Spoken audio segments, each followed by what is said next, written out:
And go. Welcome to the Alfreton Town live watch-along here at Blackmel Meadows, where we take on Darlington after a disappointing result on Tuesday night against Curzon Ashton, a 2-1 loss where Billy wasn't very happy. Nope. But we're looking for greater fortunes today. We're back out, and I'm going to predict a strong Alfreton win, because I always do. And I'm going to go your prediction. Yeah, straight in 2-0, I reckon. Yeah, I think you've stolen my prediction from the bus. I think you've. Well, I wasn't listening, to be honest. Oh, weren't listening, no. Well, I'm going to change mine then, because I don't think it'd be very interesting if we went for the same. No. So I'm going to go for 3-1, goals galore. Liam reliably told me on the bus on the way here that there's always goals. Yeah, it's a fixture with goals. There's a fixture for goals, so we're hoping for that. A very busy Blackwell Meadows today. Yeah, we're in a sea of Darlow, which we don't feel safe, if we're being totally honest. Everyone's been really welcoming since we've got here. Yeah, to be fair, yeah, they have. Wasn't on the list again. Matty wasn't on the list after his disastrous morning of... I ran 2 miles to be today, which is the most I've ran in years. The etiquette of the team bus is you are not late, and you were. I got here the same time as Ken Diggy, and he's starting. So in fact, I was on the bus before Ken Diggy. So I don't think that's necessarily late. No, you were definitely not. You were definitely pushing it, though, I would say. That wasn't my fault. I was supposed to be receiving a lift. I found out that my lift was in bed when it was far too late for me to set off, which meant I had to run, and I made it. But I was very tired. But we're here. We're here. We're here in Darlington. The pitch is looking good, considering there was a pitch inspection this morning, so we were kind of 50-50 whether we were going to be here, but pitch doesn't look soggy at all. Looks like it's tearing up a little bit towards us where the teams have been warming up. Yeah, the ball's going to zip today. That's when it rains, the ball comes off the floor quicker. And I'm not too sure how much that plays into our favour, because we like a long ball, the ball comes over the top, a bouncing ball, and if that ball's zipping up and it's gaining speed and it's not going to slow down, it might be hard to get on the end of. So I think the knockdown play is going to be really important for us today. Your dad's in the comments already.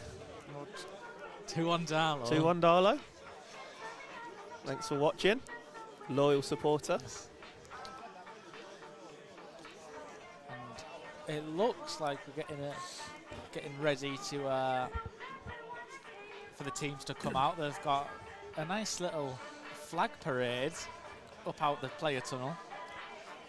Although we have both predicted Darlington losses and an Alfreton win, it's actually the last 5 times Alfreton have played here away from home, they've been beaten.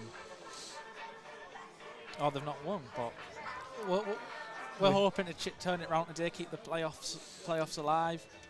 Yeah, we're hoping to do that indeed. We're also going to be bringing you the scores from across the rest of the league and also from across the EFL clubs around the local area. So in the National League North today, Banbury Russell's off, Blythe Spartans Buxton is off, Chorley versus Kings Lynn is off. I'm sure Chorley will be devastated with that, considering all of the exposure and all the excitement around the club this week. Boys Own, yeah. So we'll soon see what comes of that. But fixtures that are on today: Chester are at home to Scarborough, Darlington are obviously at home to Alfreton, where we are. Gloucester City are at home to South Shields, Curzon travel to Scunny, Brackley Town travel to Southport, Tamworth host Farsley, and Warrington host Boston. A couple of big fixtures in there. What stands out for you? It stands out for me, Chester, Scarborough for me. Yep, looks a good one.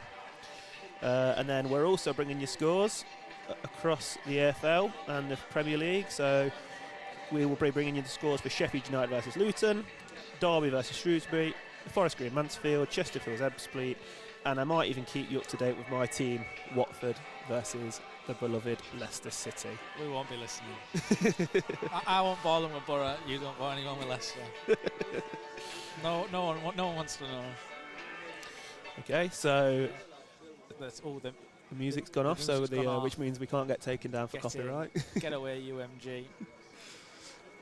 Oh no, Something's building up here. Should we talk about the absence of Vaughan? Yeah, Vaughan, our part-timer, is not can't be here today, unfortunately, all the way in the northeast. So we've got Big Q on the fill-in. Yeah, I mean, I'm normally better situated the other side of the camera and off the microphone, but happy to fill in today as the teams come out. Yeah, so Billy makes 2 changes from Tuesday night's defeat to Curzon Ashton. In goal, number 1, George Willis. At the back is Ken Diggy and Dwayne Wiley, who captains the side today. Nathan Newell and Joshua Clackstone making his 196th appearance of the club, coming up on that 200 mark. In the midfield, we have Adam Lund, Harrison Perrott and George Cantrell. And leading the front line is Billy Fuster, Lewis Salmon and Jerry McDonough through the middle. For our home side, from number 1 to number 33, we have number 1, Tommy Taylor, number 2, Billy Headley, number 4, Tom Platt, number 5, Toby Lees, number 8, Ben Liddell, number 9, Cedric Main, number 14, Will Hatfield, number 16, Scott Barrow, number 26, Callum Griffiths, number 32, Cardo Siddick, and number 33, Matt Cornish. Yeah, I like how their team sheet's in number order and ours is all over the place. Yeah, Made it significantly harder when it comes to making your graphic. Well, it looks like Darlington are going to take the left-hand side of the pitch with the wooden fence behind the goal with a big Darlow banner. But it's a pretty full Blackwell Meadows today. Very full. Obviously the standout player in that Darlington side, Cedric Main, signed from York City. Scored against us in a 3-1 win against Blythe. He scored a late consolation goal for them. Obviously he's kind of given a different feel to their attack as is the word from their media guys. Yep. And obviously they feel like they're playing a lot better football under Steve Watson, so I'm sure we feel like a win could be on the cards today. We feel like we should come away with a win today, but they are playing better football, and Billy addressed that. Billy said we can't just come and expect them to give us an easy game. It's going to be tough. Obviously they've struggled with the absence of David Wheater, especially my hometown hero. Yep. From the mighty Redcar. Yep, we've also seen that Darlow have got a great result against Hereford not too long ago, against promotion chasing Hereford. So from what I hear as well, they seem to be doing a lot better against the teams that are a bit further up the table, kind of within our region. So we're expecting it. Definitely not a walkover today. Yeah, this is I think at this stage of the season, every game's a big game for them now. So there's going to be no turning Darlington over easy. Definitely. It's going to be a hard fought game today, and if it's a win, it's going to be. We'll know we've been in a game at the end of it. There will not be a feeling that we've come and we've got the win. It will be a tough game. But Darlington are going to get us started. Matty Cornish stood over the ball at the centre circle, and we're underway. Darlington pump the ball long. Adam Lund intercepts the initial long ball, and it's brought down by Lewis Salmon. But his touch only goes out for a throw-in over the far side on that home bench. And it looks like it's a long throw down the line. Dwayne Wiley hooks it out of touch. Another throw-in now for Darlington on that far side, a bit further up on the edge of the final third. There's been a very, very early goal in the games that we're following here. I was just about to say it. Ebbsfleet have gone 1 up already in the first minute against Darlington get the ball into the box. Great save from George Willis. And that'll wake you up. It's come over off the bar. Cedric Main, a cross comes in, it comes off the bar. Darlington come to life behind the goal. The fans really up for it there. It's a great ball into the box, and by the looks of it, I do believe it was Matty Cornish who got a slight diving touch on the ball with his head, turned it towards the Alfreton goal, but a strong left palm from George Willis turned it away, only for Cedric Main to put the ball back into the box, but it was too direct and came off the bar. Darlington put a corner in. It goes off the back of the pitch. Yeah, we'll be happy with that one. Right over. Really, really poor set piece. That's not what you want to do, waste balls into the box like that. No. Well, the first chance goes to Darlington today. we started well against Curzon on Tuesday and seemed to drop off, so hopefully we'll have the reverse of that today. Yeah, the first 5 minutes at Curzon, for me, I thought we were good, and then we conceded a goal. We spoke about the individual error, but the performance after we got the equaliser with 10 men wasn't acceptable, and Billy's good at coming out and saying when the performance wasn't acceptable, and he definitely agreed with us. Yep. Ken Diggy venturing out of defence there to put some pressure on, but Ben Liddell plays an over-the-top ball to Carl Sadiq. Darlington into the final third, into the box. And he runs Well into cleared. a sea of yellow, and it's hooked away. Jerry McDonough is fouled. Sorry, that was Cardo Sadiq. Hacks down Jerry McDonough as he picks up the ball just inside our own half. It's a free kick to Alfreton. Lively start. Yeah, well, we said it's a game that has goals in it, and it's not been a boring start at all. I think we'll see goals today.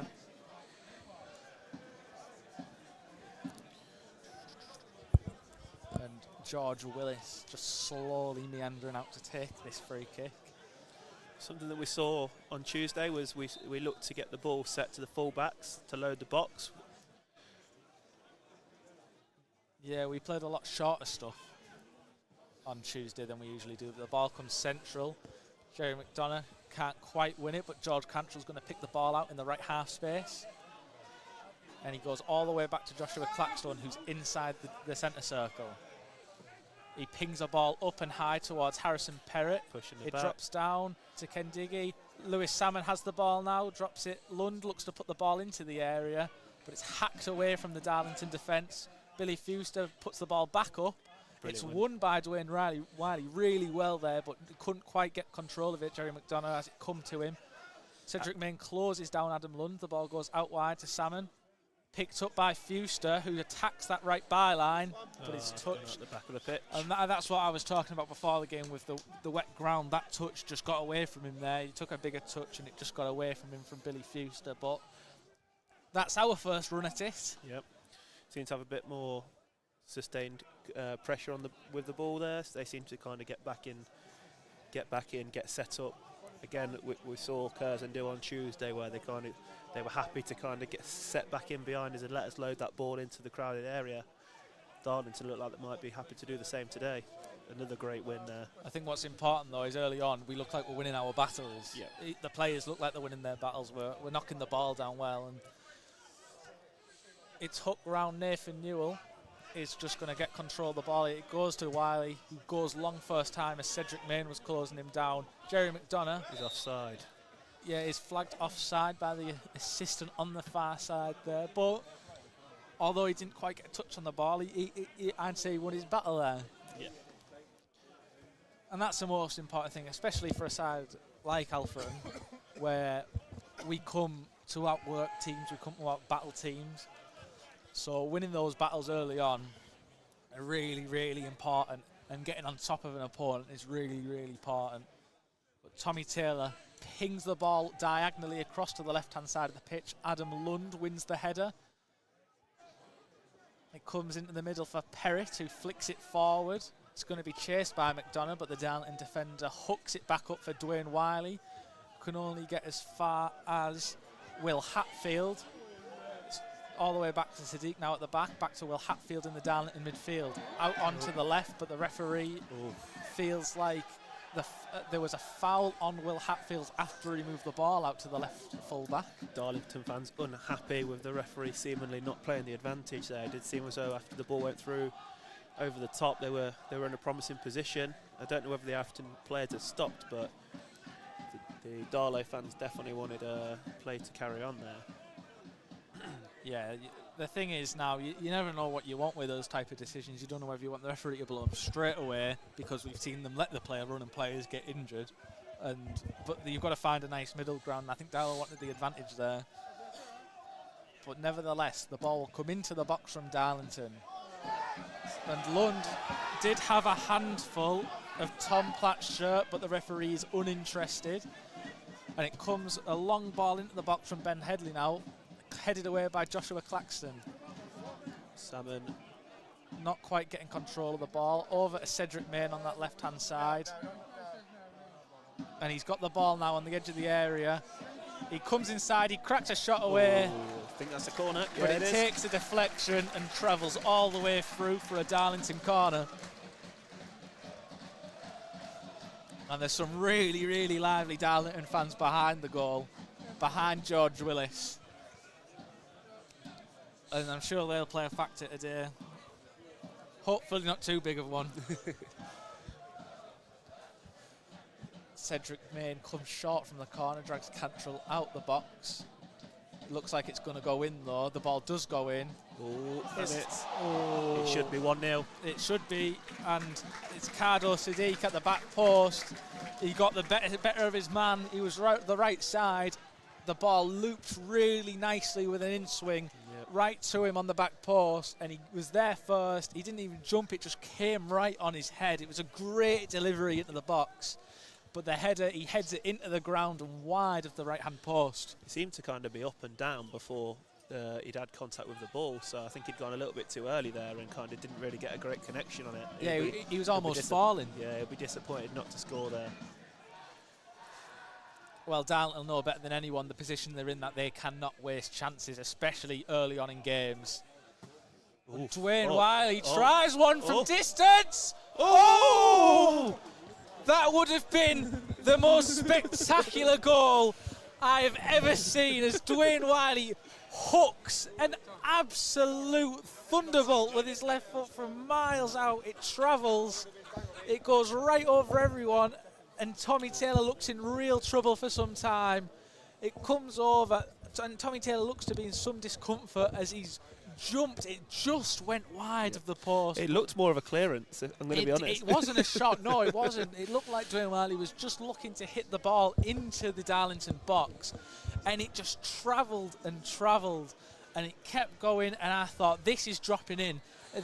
I was almost certain it was going in at the end, and it's just gone wide of the post, and Tommy Taylor threw his body backwards to try and prevent the spectacular, and he's really in some discomfort now. He's still lie down on the floor. Another goal in the league today. Chester take a lead against Scarborough.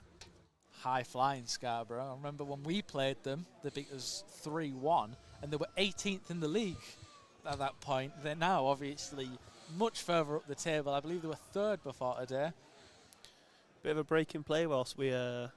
Tommy Taylor received some treatment. Yeah, so we will tell you about the upcoming home fixtures we have, believe it or not. 3 in a row. 7 and 9 have been away. We've done some travelling, but we're back at home, back at the Impact on Tuesday night. We host South Shields, that rearranged fixture from 2 Saturdays ago.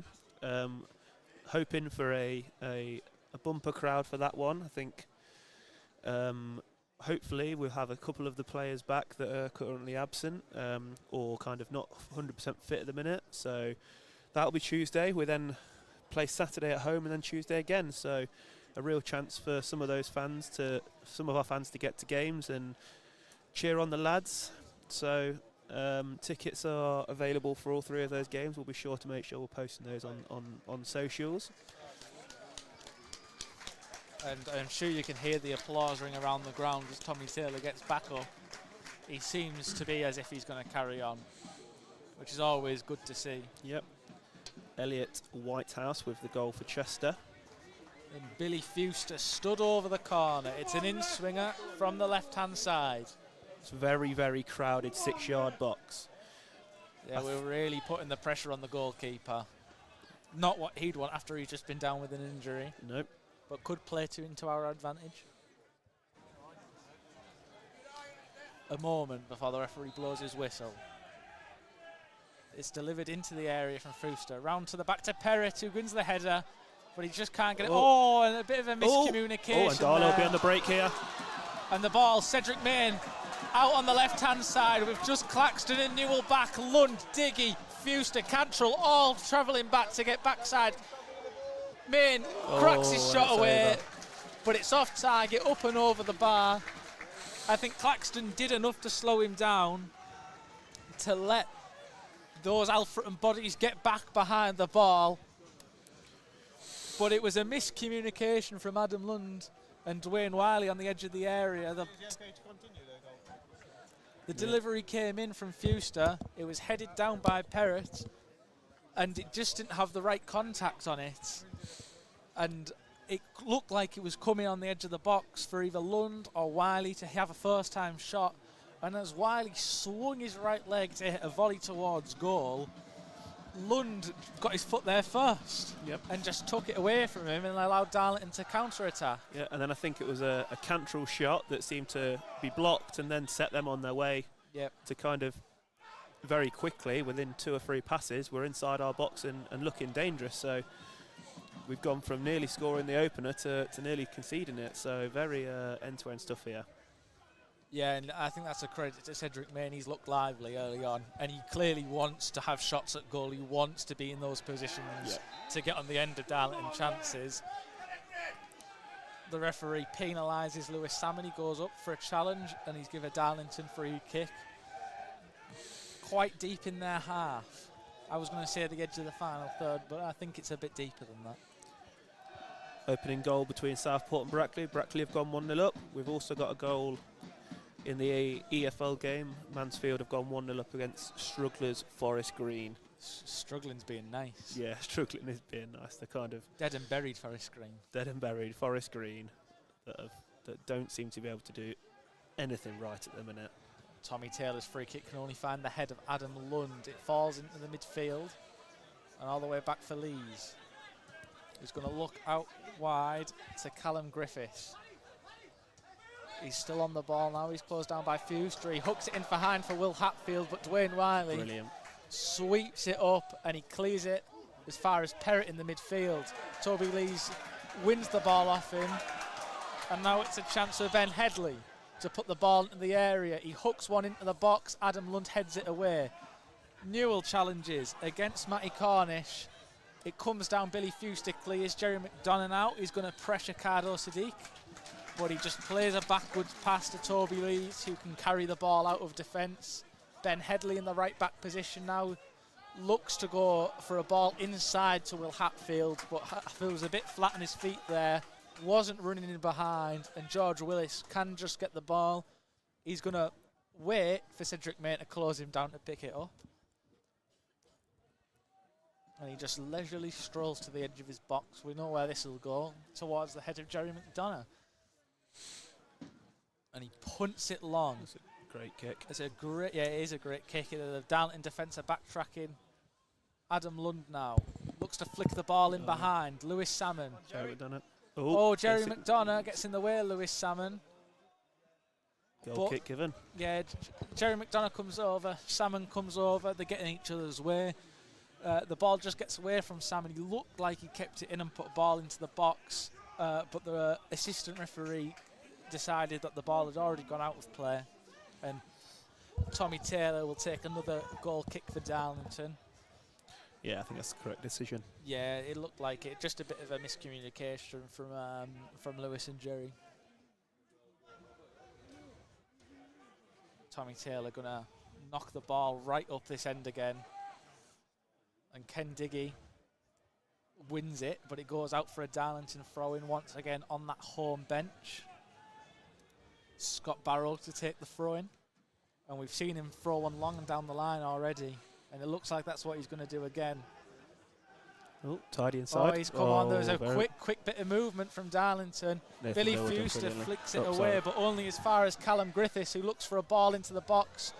Only as far as Dwayne Wiley. The ball straight up in the air, and George Willis claims it's a bit shaky. The ball goes straight up in the air from Dwayne Wiley's clearance. He comes to catch it, kind of just gets his hands on the ball. He wins this, which is the important thing. The ball fell into some space and he could just run over and get his hands on the ball.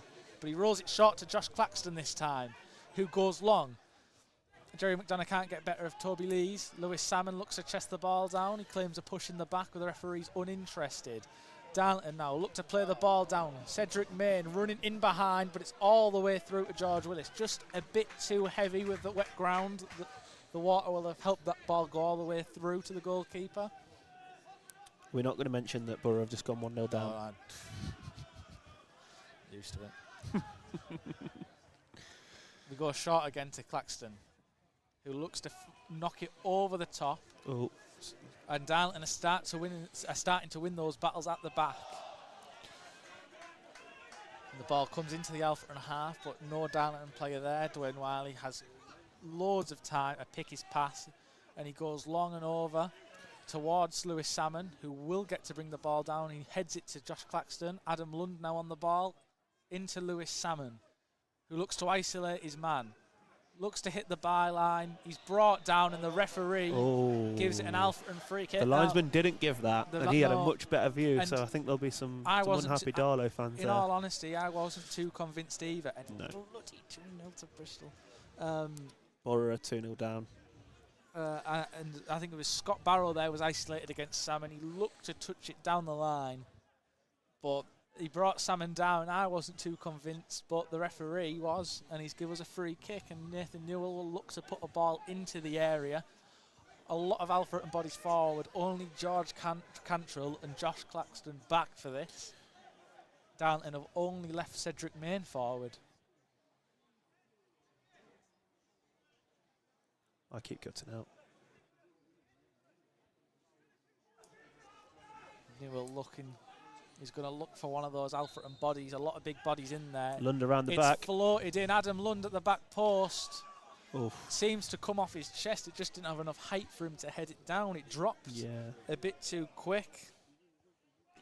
Don't want to be trying to give our set pieces away to potentially any listening Kingsland or Banbury or South Shields supporters, but Adam Lund seems to be the man that we're targeting on those around the back post. We had a corner set piece, corner routine earlier on in this, maybe last week or so, where we're kind of loading the box and then coming around the back for Adam Lund to either head towards goal or... Yeah, well, that's how Marcus Posture got the red card on Tuesday. The Billy Fuster clipped it in, it come right round the back post, and it was headed up and over the defender, and then it was obviously the handball off the line that resulted in a red card, but Darlington clear, only as far as Claxton, who looks to ping it inside, but he can't find an Alfreton body. Ken Diggy does well. Yeah, Ken Diggy does really well to bring the ball down. Jerry McDonough with a neat little flick around the corner, but no one there. And Cedric Main gets round Diggy with a little touch. He mistimed his challenge there, but luckily, in trouble there. Luckily, the Darlington man was a bit too close to the byline, and it runs out for a throw-in. Now George Willis, his turn to ping a long ball towards Jerry McDonough, and he brings it down really well. Yeah. Billy Fuster gets good control of it, and he finds Lewis Salmon out on the right-hand side, and he just looked to flick it inside of his man and go around the outside himself, but he was held off by the Darlington defender's body. Toby Lee's now going to travel out of defence for Darlington. Or is it Ben Headley? Sorry, Ben Headley. I'm going to travel out of the defence. Unopposed, he's walking. He's walked about 35 yards. Will Hatfield now. Out to Griffiths on the right-hand side for Darlington. The ball comes in, blocked by Dwayne Wiley. Ooh. Billy Fuster goes into a challenge with Lees, I believe. Captain. Yep, Platt. Tom Platt, sorry. And it goes out for an Alfreton throw-in. Very odd passage of play there, where the right-back was allowed to come from kind of midway inside his own half into kind of midway inside ours, kind of unopposed. Adam Lund's had a strong word with Billy Fuster there, because he can't. That's his man. He's the left winger. Ben Headley's the right back, and he's been allowed to walk. Lovely play from Newell. So far, but yeah, Newell knocks out to Claxton, who looks to ping a ball towards the centre. It comes over all the way through to Lees. Clears well. Yeah, really long clearance all the way into the Alfreton final third, but Dwayne Wiley has time to bring the ball down, plays it inside to Ken Diggy. Loads of time to find Claxton out on the right. Lewis Salmon now. Forward and backward player from Alfreton, but the ball sent forward by Claxton. In space. It was flicked on by Jerry McDonough. Fuster just a bit flat on his feet once again. No one there to run on the end of it. Dwayne Wiley looks to clip it forward. Jerry McDonough flicks it on to into Perrott. the box. Perrott, who's Alfreton want a penalty, but the referee doesn't soft entertain for me. it at all. Yeah, it was soft. He looked to kind of get his body in, and I think it was kind of the only thing on his mind was to go down, and I think the referee's kind of cottoned onto that. Now, I'm not too sure what's going on over there. The claiming the ball went out, and Alfreton take a quick... No, this is not. The ball's going to be stopped. What is going on? It looked like the ball's gone out on halfway. Yeah, and Adam Lund looked to just get a different ball and throw it back onto the pitch to play, but the referee said absolutely not happening. But Lund is going to take this throw. And what I'd love to see, which we didn't see very much of on a Tuesday, was a throw into the box. Yeah. It kept going short, which obviously didn't work. So I'd like to see him just float this as far into the air as he can, look for a body like Ken Diggy, who has travelled up. Dwayne Wiley stayed back. The way he's stretching and the way he's running up looks like he's going to go long. Yeah, he has gone long, and he's going to look for for contact Diggy. is from Darlington. Tom Platt wins it, and it's knocked out of touch for another throw in. This one a bit closer, and I think this one has the potential to come into the box a little bit flatter. Adam Lund recently criticised for his yard gaining, as we see there. Yeah. Ken Diggy wins the first contact. Again, it doesn't kind of fall to our man George. Cantrell wins the ball back on the edge of their box. Wiley now acting as a right winger. Does well. He does. Does very well. Ball into the box, cleared. It's going to be another throw in for Alfreton. Adam Lund's arms will be feeling it now. Yeah, Liam, very correct there. We've not tested Tommy Taylor. No, we've not tested him. The only kind of time was that clearance from Wiley that. The spectacular. And Alfreton goes short, quick. Fewster touches it down. Lund. I mean, it's a killer. It's a killer pass from Fewster. He's got no chance with it. And Darlington Newell does really well to intercept a through ball towards Cedric Main. He looks to clip it in behind, but it's just asking a little bit too much. Darlington looking to build out a defence. Will Hatfield now loses out to George Cantrell. Josh Claxton in the feet of Jerry McDonough. Cantrell now looks to play inside, but it's blocked. Will Hatfield looks to flick it round the corner.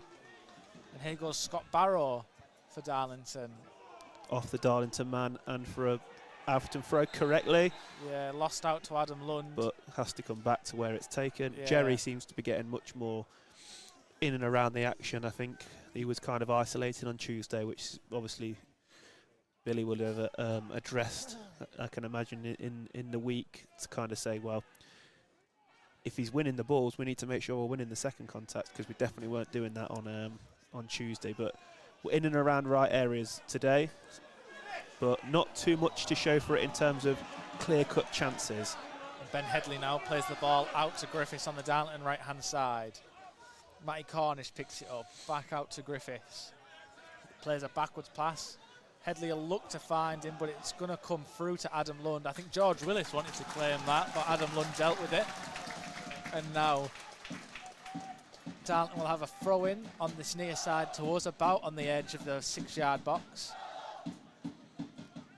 Ben Headley now standing up Fewster with a great ball inside to Matty Cornish, who gets away from his man, and it'll take an effort. And it just travels to the left-hand side of the post. A little bit too easy for Darlington there. Billy Heath turns around to his coaching staff and he doesn't look happy because it is too easy. Far too easy. It looked to me as though that was going to curl into the bottom left-hand corner of the goal. I mean, it was a great effort. I don't think you'd have expected him to score from there, but I think it was definitely an opening.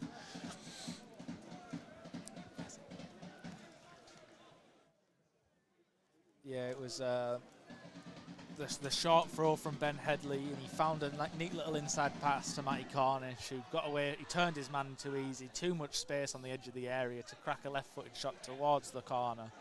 Just travelled wide. Cantrell wins the ball back in a great area. Wins it. Onto his left foot, he shoots! Oh! It's come off the post behind the goal.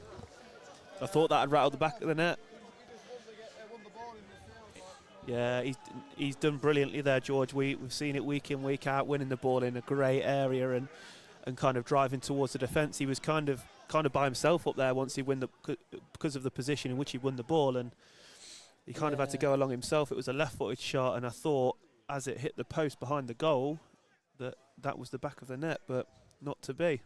Yeah, just triggering that press at the right time, and he isolated Toby Lees and turned inside, turned back outside, turned inside again, had his shot, but no joy. And Will Hatfield looks to come away with the ball, but the referee rules out that Adam Lund was fouled, and he does protest to the referee. I think that was a soft one. I think we got away with that there, turning the ball away in a bad area.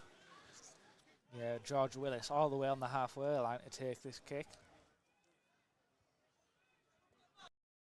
Travel out of his area. And he goes short to Claxton.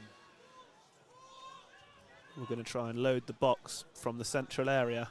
Nifanua looks to just clip it towards Ken Diggy, but Sadiq manages to get it clear, and a great little touch inside from Matty Cornish, a little bit too heavy, and it's met by Joshua Claxton. Will Hatfield looking to head it out. Matty Cornish picks the ball up in the midfield. He's dropped in deeper. Will Hatfield looking for Barrow out on that left-hand side, but Lewis Salmon puts in a good challenge to knock the ball out with touch for a down and throw-in.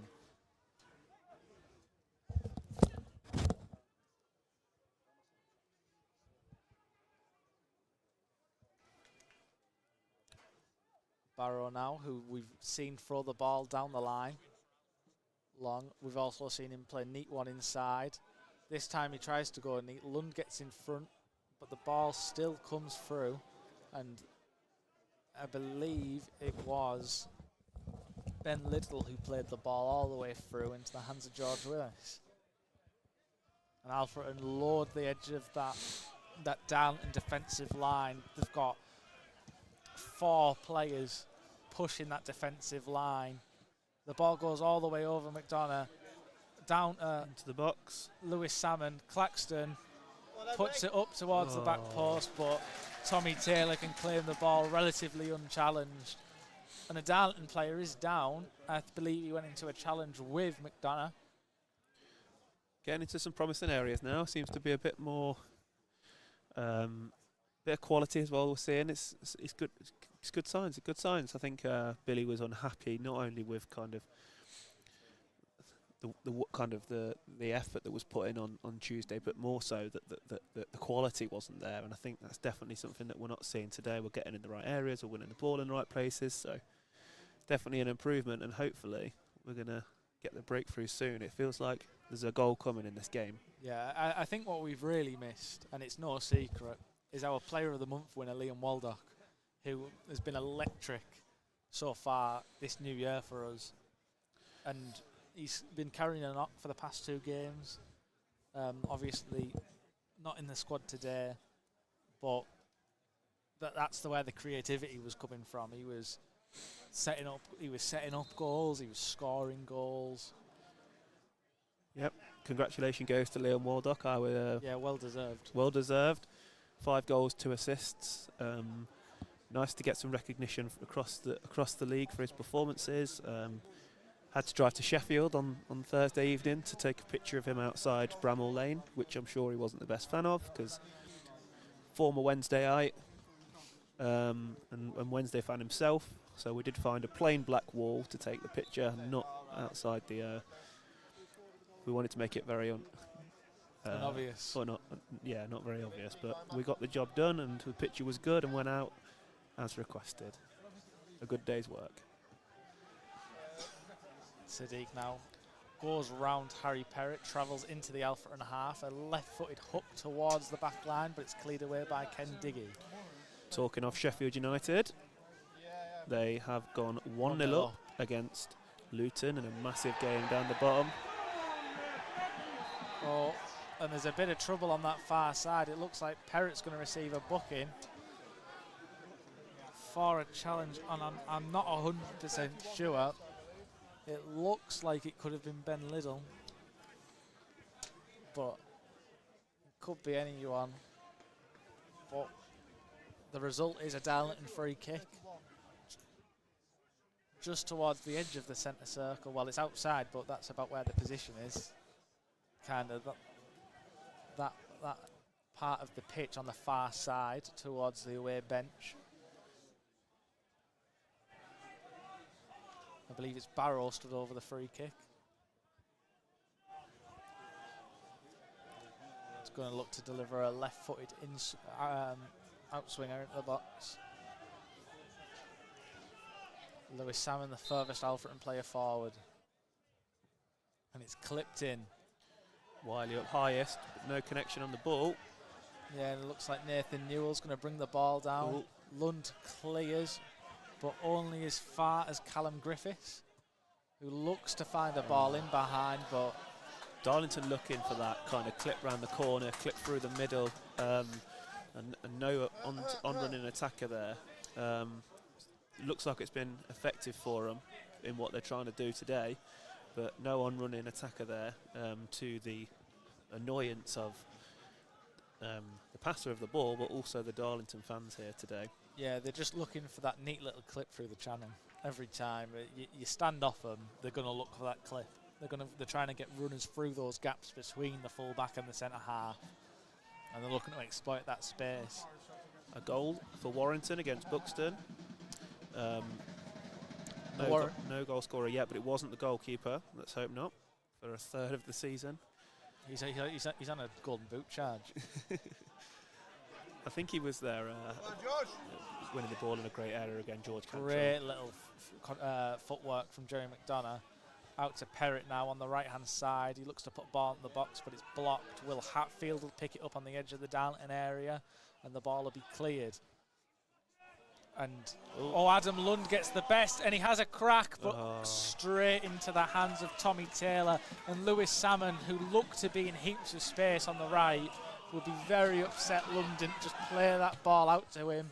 Griffiths looks to play a ball now in behind for Darlington, but it's headed away by Ken Diggy. And Lund now finds Salmon out on the right-hand side, who has space to run. He finds Jerry McDonough, who is onside. The ball comes into the area, but it's away. And Sadiq now will have a chance to clear, but he plays a pass into Ben Liddell. Out now to Scott Barrow. And the ball's hooked forward from Darlington towards Ben Liddell, who will bring the ball down. Adam Lund gets in. Darlington won a free kick, but the referee waves them on. George Cantrell now to Josh Claxton, who will look to find the ball in behind, but it'll go straight through to Tommy Taylor in the goal. Bit of an update on the scores. Looks like VAR has ruled out Warrington's opener. VAR. No, still 0-0 there, and Chesterfield are now back in winning position as as expected. I suppose it's just a matter of when they take the title of the National League, isn't it? They'll go up again, I reckon. Yeah, back to back, I think. Sadiq carries the ball forward, looks for Cedric Main, but it comes away. Matty Cornish brings it down, knocks it back out to Sadiq, plays it into Liddell. Cornish to Barrow. The ball comes in low. Ken Diggy meets it, clears it only as far as Sadiq. Darlington really getting on top of this game in this phase of play. Tom Platt plays it in to Griffiths, whose shot is blocked by Dwayne Wiley. Cedric Main finds his way in behind. A bit of pinball there on the edge of the Alfreton penalty area. Sees Cedric Main break away in behind, onside, but George Willis off his line to collect.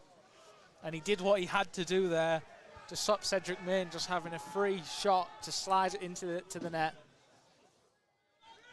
And that's a great knock from George Willis to Billy Fuster out on this left-hand side. Lano's got his flag up. But the assistant has flagged it for offside.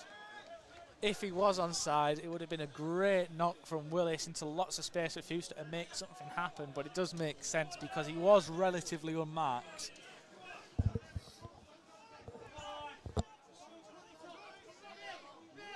Toby Lee's now stood over this free kick.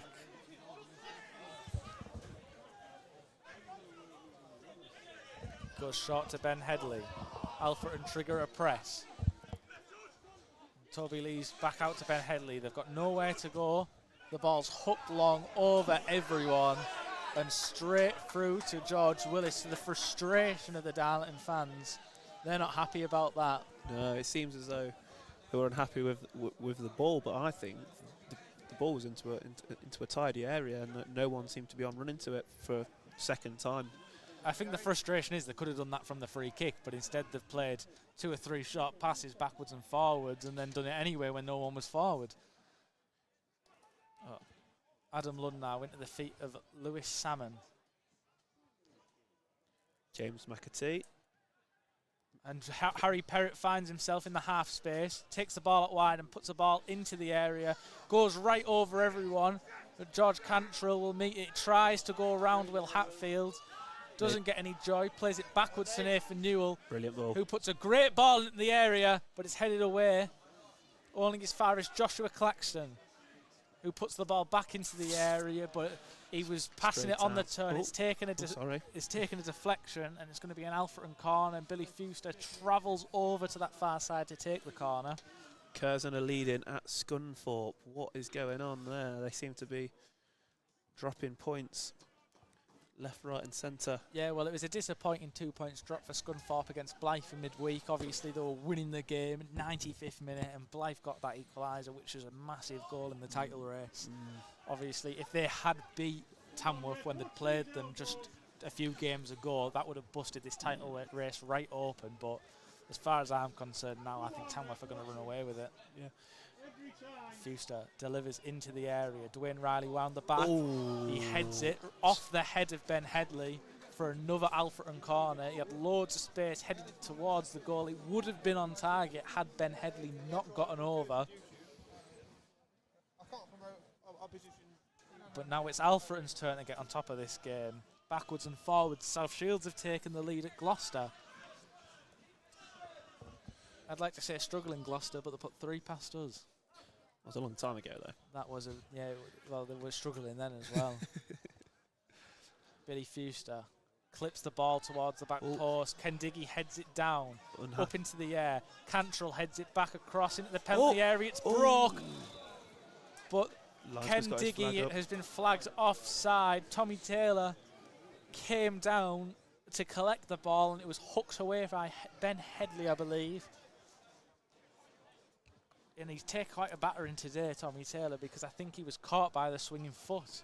And he looks to be in some discomfort. The referee's just checking he doesn't need any treatment. He says, no, I don't.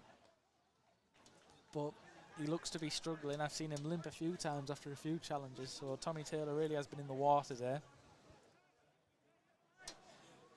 He'll wake up with a few bruises. But I'm sure we'll see this ball go long once again. Oh, no, never. Oh. No, he's not played it. It looked like he was going to go quickly short to Cardo Sadiq there, but he decided to go long. And the ball goes towards Cedric Main. Big header from Ken Diggy. Ken Diggy does really, really well. Knocked down by Jerry McDonough. It comes to Cantrell, who plays it out to Claxton, but the ball did come off the hand of the Darlington defender, so Alfreton will have a free kick. I think we'd have wanted to play on there. This free kick's very central now. It's going to be a... Yeah, it's a hard one. It's a tough one for Newell to kind of... He likes to wrap it in and kind of... Yeah, he has a wicked delivery at times, This looks a little bit too central for that. This is going to have to be cute and curled.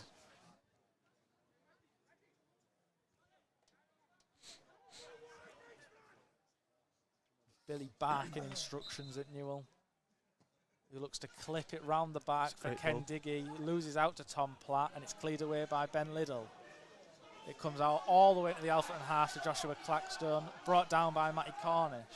Out to Barrow now, who has the chance to drive. He's got space. Adam Lund goes to close him down. He cuts inside, loses out to Dwayne Wiley. Lund goes down, and he gives the Alfreton free kick. Darlington fans aren't happy on that far side, but Lund looked like he was just going to step out and clear the ball, and he was brought to the ground by Will Hatfield. I think Darlington thought that was their free kick. I thought it was ours. You would. I'm not biased.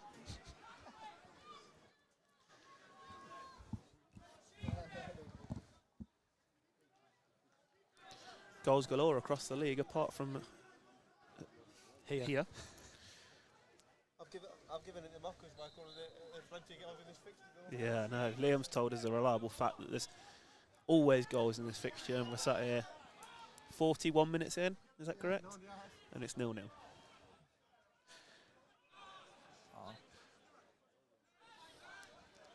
Toby Lees now goes out to Griffiths. Looks down the line towards Cornish, but Newell gets the ball inside to Perrott in a central area. Perrott and he does well. Perrott picking the Will ball up in Hatfield really looks good to areas pressure now. him, but it goes out for a throw-in. I mean, he's trying to claim that it's their throw-in.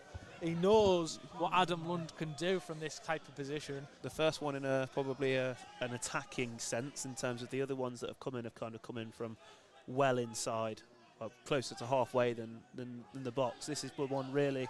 First time we've had one in the attacking third. Yeah, I don't think Adam Lund could pick out a much better position to take a throw-in than this position, because it can come in towards the goal with a bit of direction, but he can put it in flat. That's good. It comes in. Diggy looks first to flick contact it from on. Diggy. Claxton puts the ball back in, but it's cleared away. And now Cedric Main gets into a foot race for Newell, but George Willis will sweep that up really nicely. It's up into the air, and Adam Lund will flick it on. Griffiths gets control and knocks it back to Headley, who looks to play the ball down the channel, but there's no Darlington players there, to the fans' frustration. Newell goes long. Not the first time we've looked fragile from our own shot. It's a couple of times in recent weeks, and especially today, where our shots, blocked shots, have kind of caused transitions in which the opposition have looked dangerous in. Yeah, well, we like to pack the box. We like to get bodies in there and try and make something happen in the box. But when the ball's coming to the edge of the box, the person who's having the shot is focusing too much on hitting the target for me, and that's making the ball easy to clear, easy to block, and easy to transition with. Good interplay from Jerry. But once he's done that, he needs to get in the box. It's a great ball into the feet of Salmon, but he was stretching, he was leaning back, and the touch he got just went up and over the Darlington goal. No real work to do there for Tommy Taylor. Seems to be the theme. We're getting into good areas, getting in the ball into good positions, and the ball in's good, but still not yet to cause any real threat on the goal. And yeah, we've got another goal at Gloucester for South Shields, who lead 2-0 now.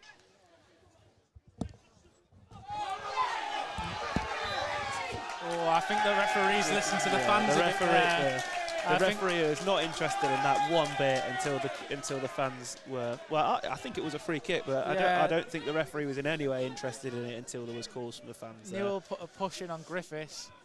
The referee looked completely uninterested. Large protest from the stand where he sat in, and the referee immediately lifted his whistle to his lips and blew. It was a very late one, that one. The ball had gone. The thing is, you've got to blow that straight away. The ball had been played two more times before he blew his whistle there. I think he showed his backbone there, really. And then there wasn't much of it. And it's gone in behind for Salmon. Wow, great ball. He's going to chase it. He's going to keep it, and he turns. And it takes a touch off Sadiq. And Lund's going to get another chance to throw this ball in.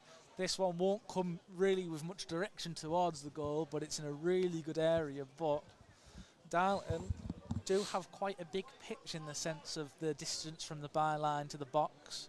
So Lund's having to do extra work to get it in compared to other grounds we've been to. Also our home ground, very tight, and we saw Walsall didn't want to play there on the day that got cancelled, and I think that was obviously we made it very hard for them. The ball into the box.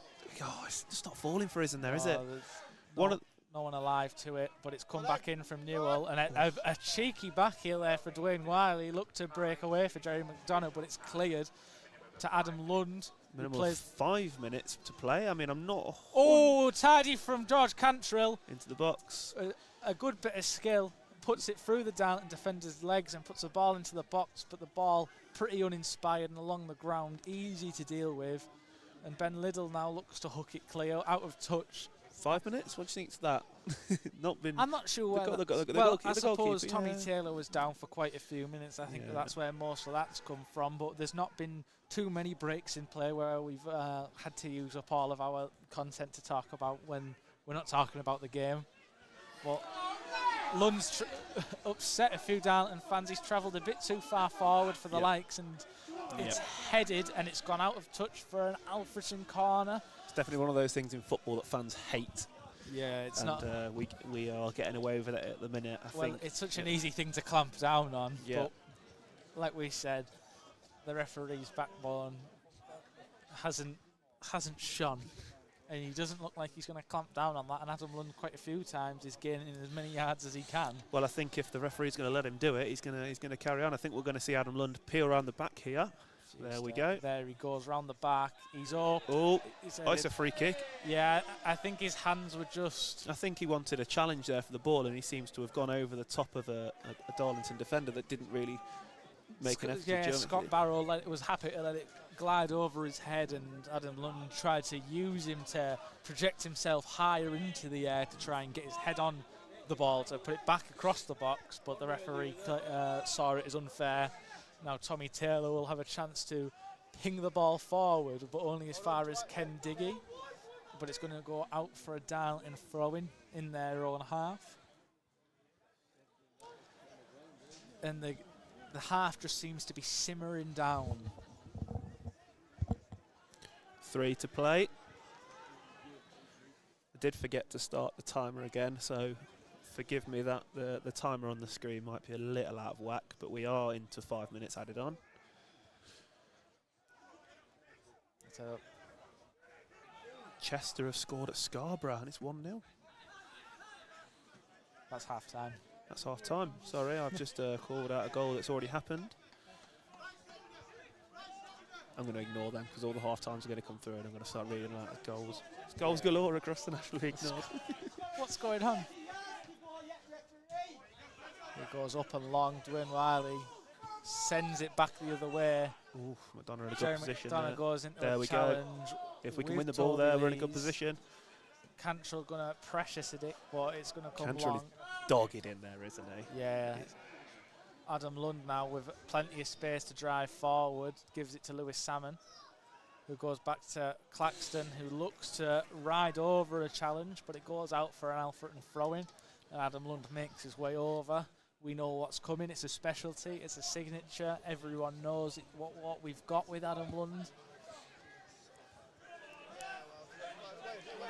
But he's come short. Salmon's come short. He gives it back to Lund. The ball back, not It's impressive. a bouncing ball. Difficult one for him to bring down. Alfreton will want to mix it up with that long throw because, again, the short option becomes very healthy. And Jerry McDonough now picks up the ball as Cedric Main feels he was fouled, Well but nothing given. Claxton puts a challenge in. Lewis Salmon looks to bring it round the side of Barrow, but he's just shepherded away and it's cleared. However, the assistant puts his flag up for an Alfreton throw. Claxton has hold of it, but he passes it to Lund. I thought he might be taking it there. And what we don't want to see is him go short again. No. Because into the last minute, we're not interested. Darlington fans very unhappy with where the throw-in is inevitably going to be taken from. And he's taken it a couple yards Diggy's again. got a hold of Diggy. Fuster into Diggy. He just cannot get a shot away. Ball in. Ooh, the cross was just a bit direct. There was no Alfreton player there to challenge, but you just thought maybe for a second it could challenge the goalkeeper, but it just goes over and out for a goal kick. Darlington fans are getting more and more frustrated with the referee because he is just allowing Lund. The linesman on this end seemed to be getting the brunt of a throw-in being taken in the wrong position on the other side of the pitch. Well, he's travelling a few yards every time, and I think the important thing with football is if you're not cheating, you're not trying. Gamesmanship is so rife in our game.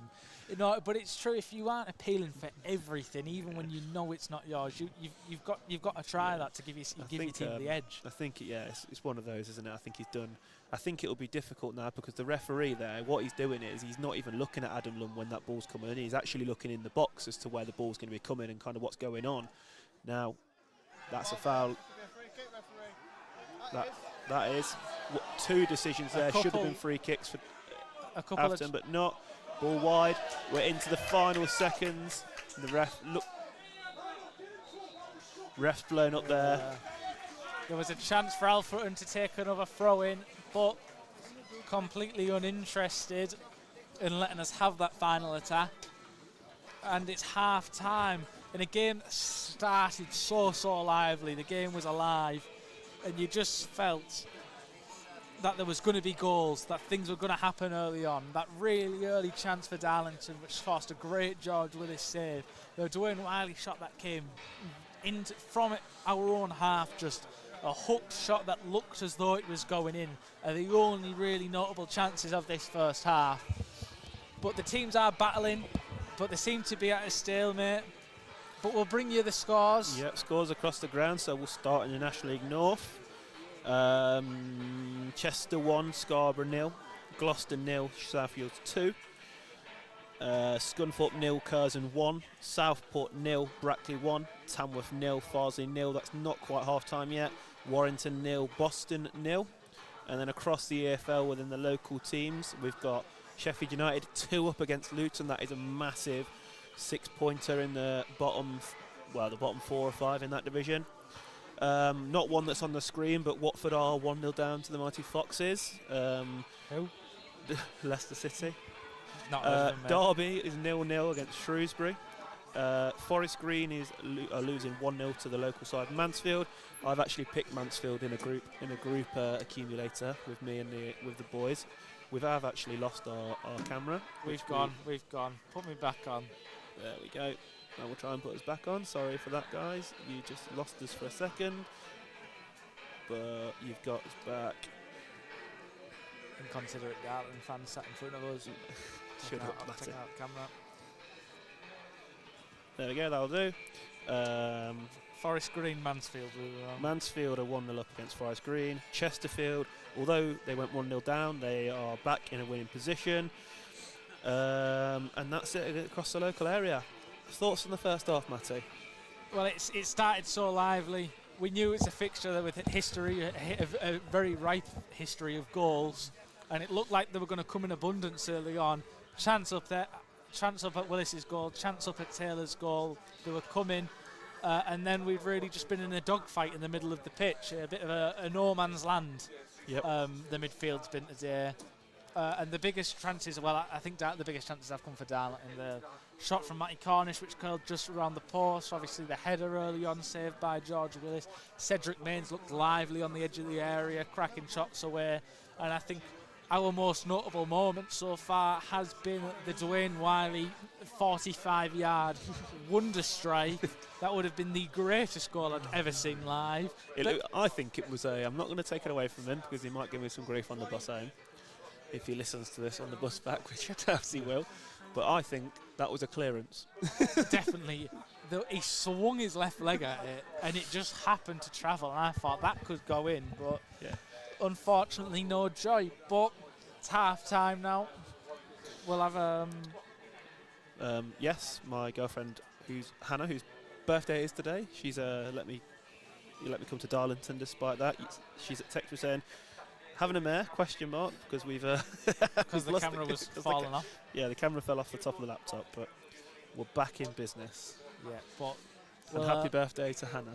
Yeah, I'm sure she's really, really happy you've come all the way to Darlington today. Yes. Semi-praying it was going to be off. And she's put 0-0. It's not a great excuse to miss my birthday. Well, we are hoping for some There's goals. another 45 minutes yet. If that Dwayne Wiley strike has gone in, that would have been worth any birthday on the planet. If that Dwayne Wiley shot went in from inside our own half. So we will take a quick break. There is music playing in the background, and we don't want UMG to come for us. We don't want taking off. So we will be back at the start of the second half.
And we are back for the second half of action here at Blackwell Meadows. The first half ended Alfreton 0, Darlington 0, but both teams are back out for the second half. Doesn't look like there has been any changes to either side in terms of positions or substitutions, but I'm sure we'll see some different tactics in the second half, because that really was a stalemate after that initial excitement, the initial early chances. The only really thing to write home about was the Dwayne Wiley Thunderbolts, but we're getting set up.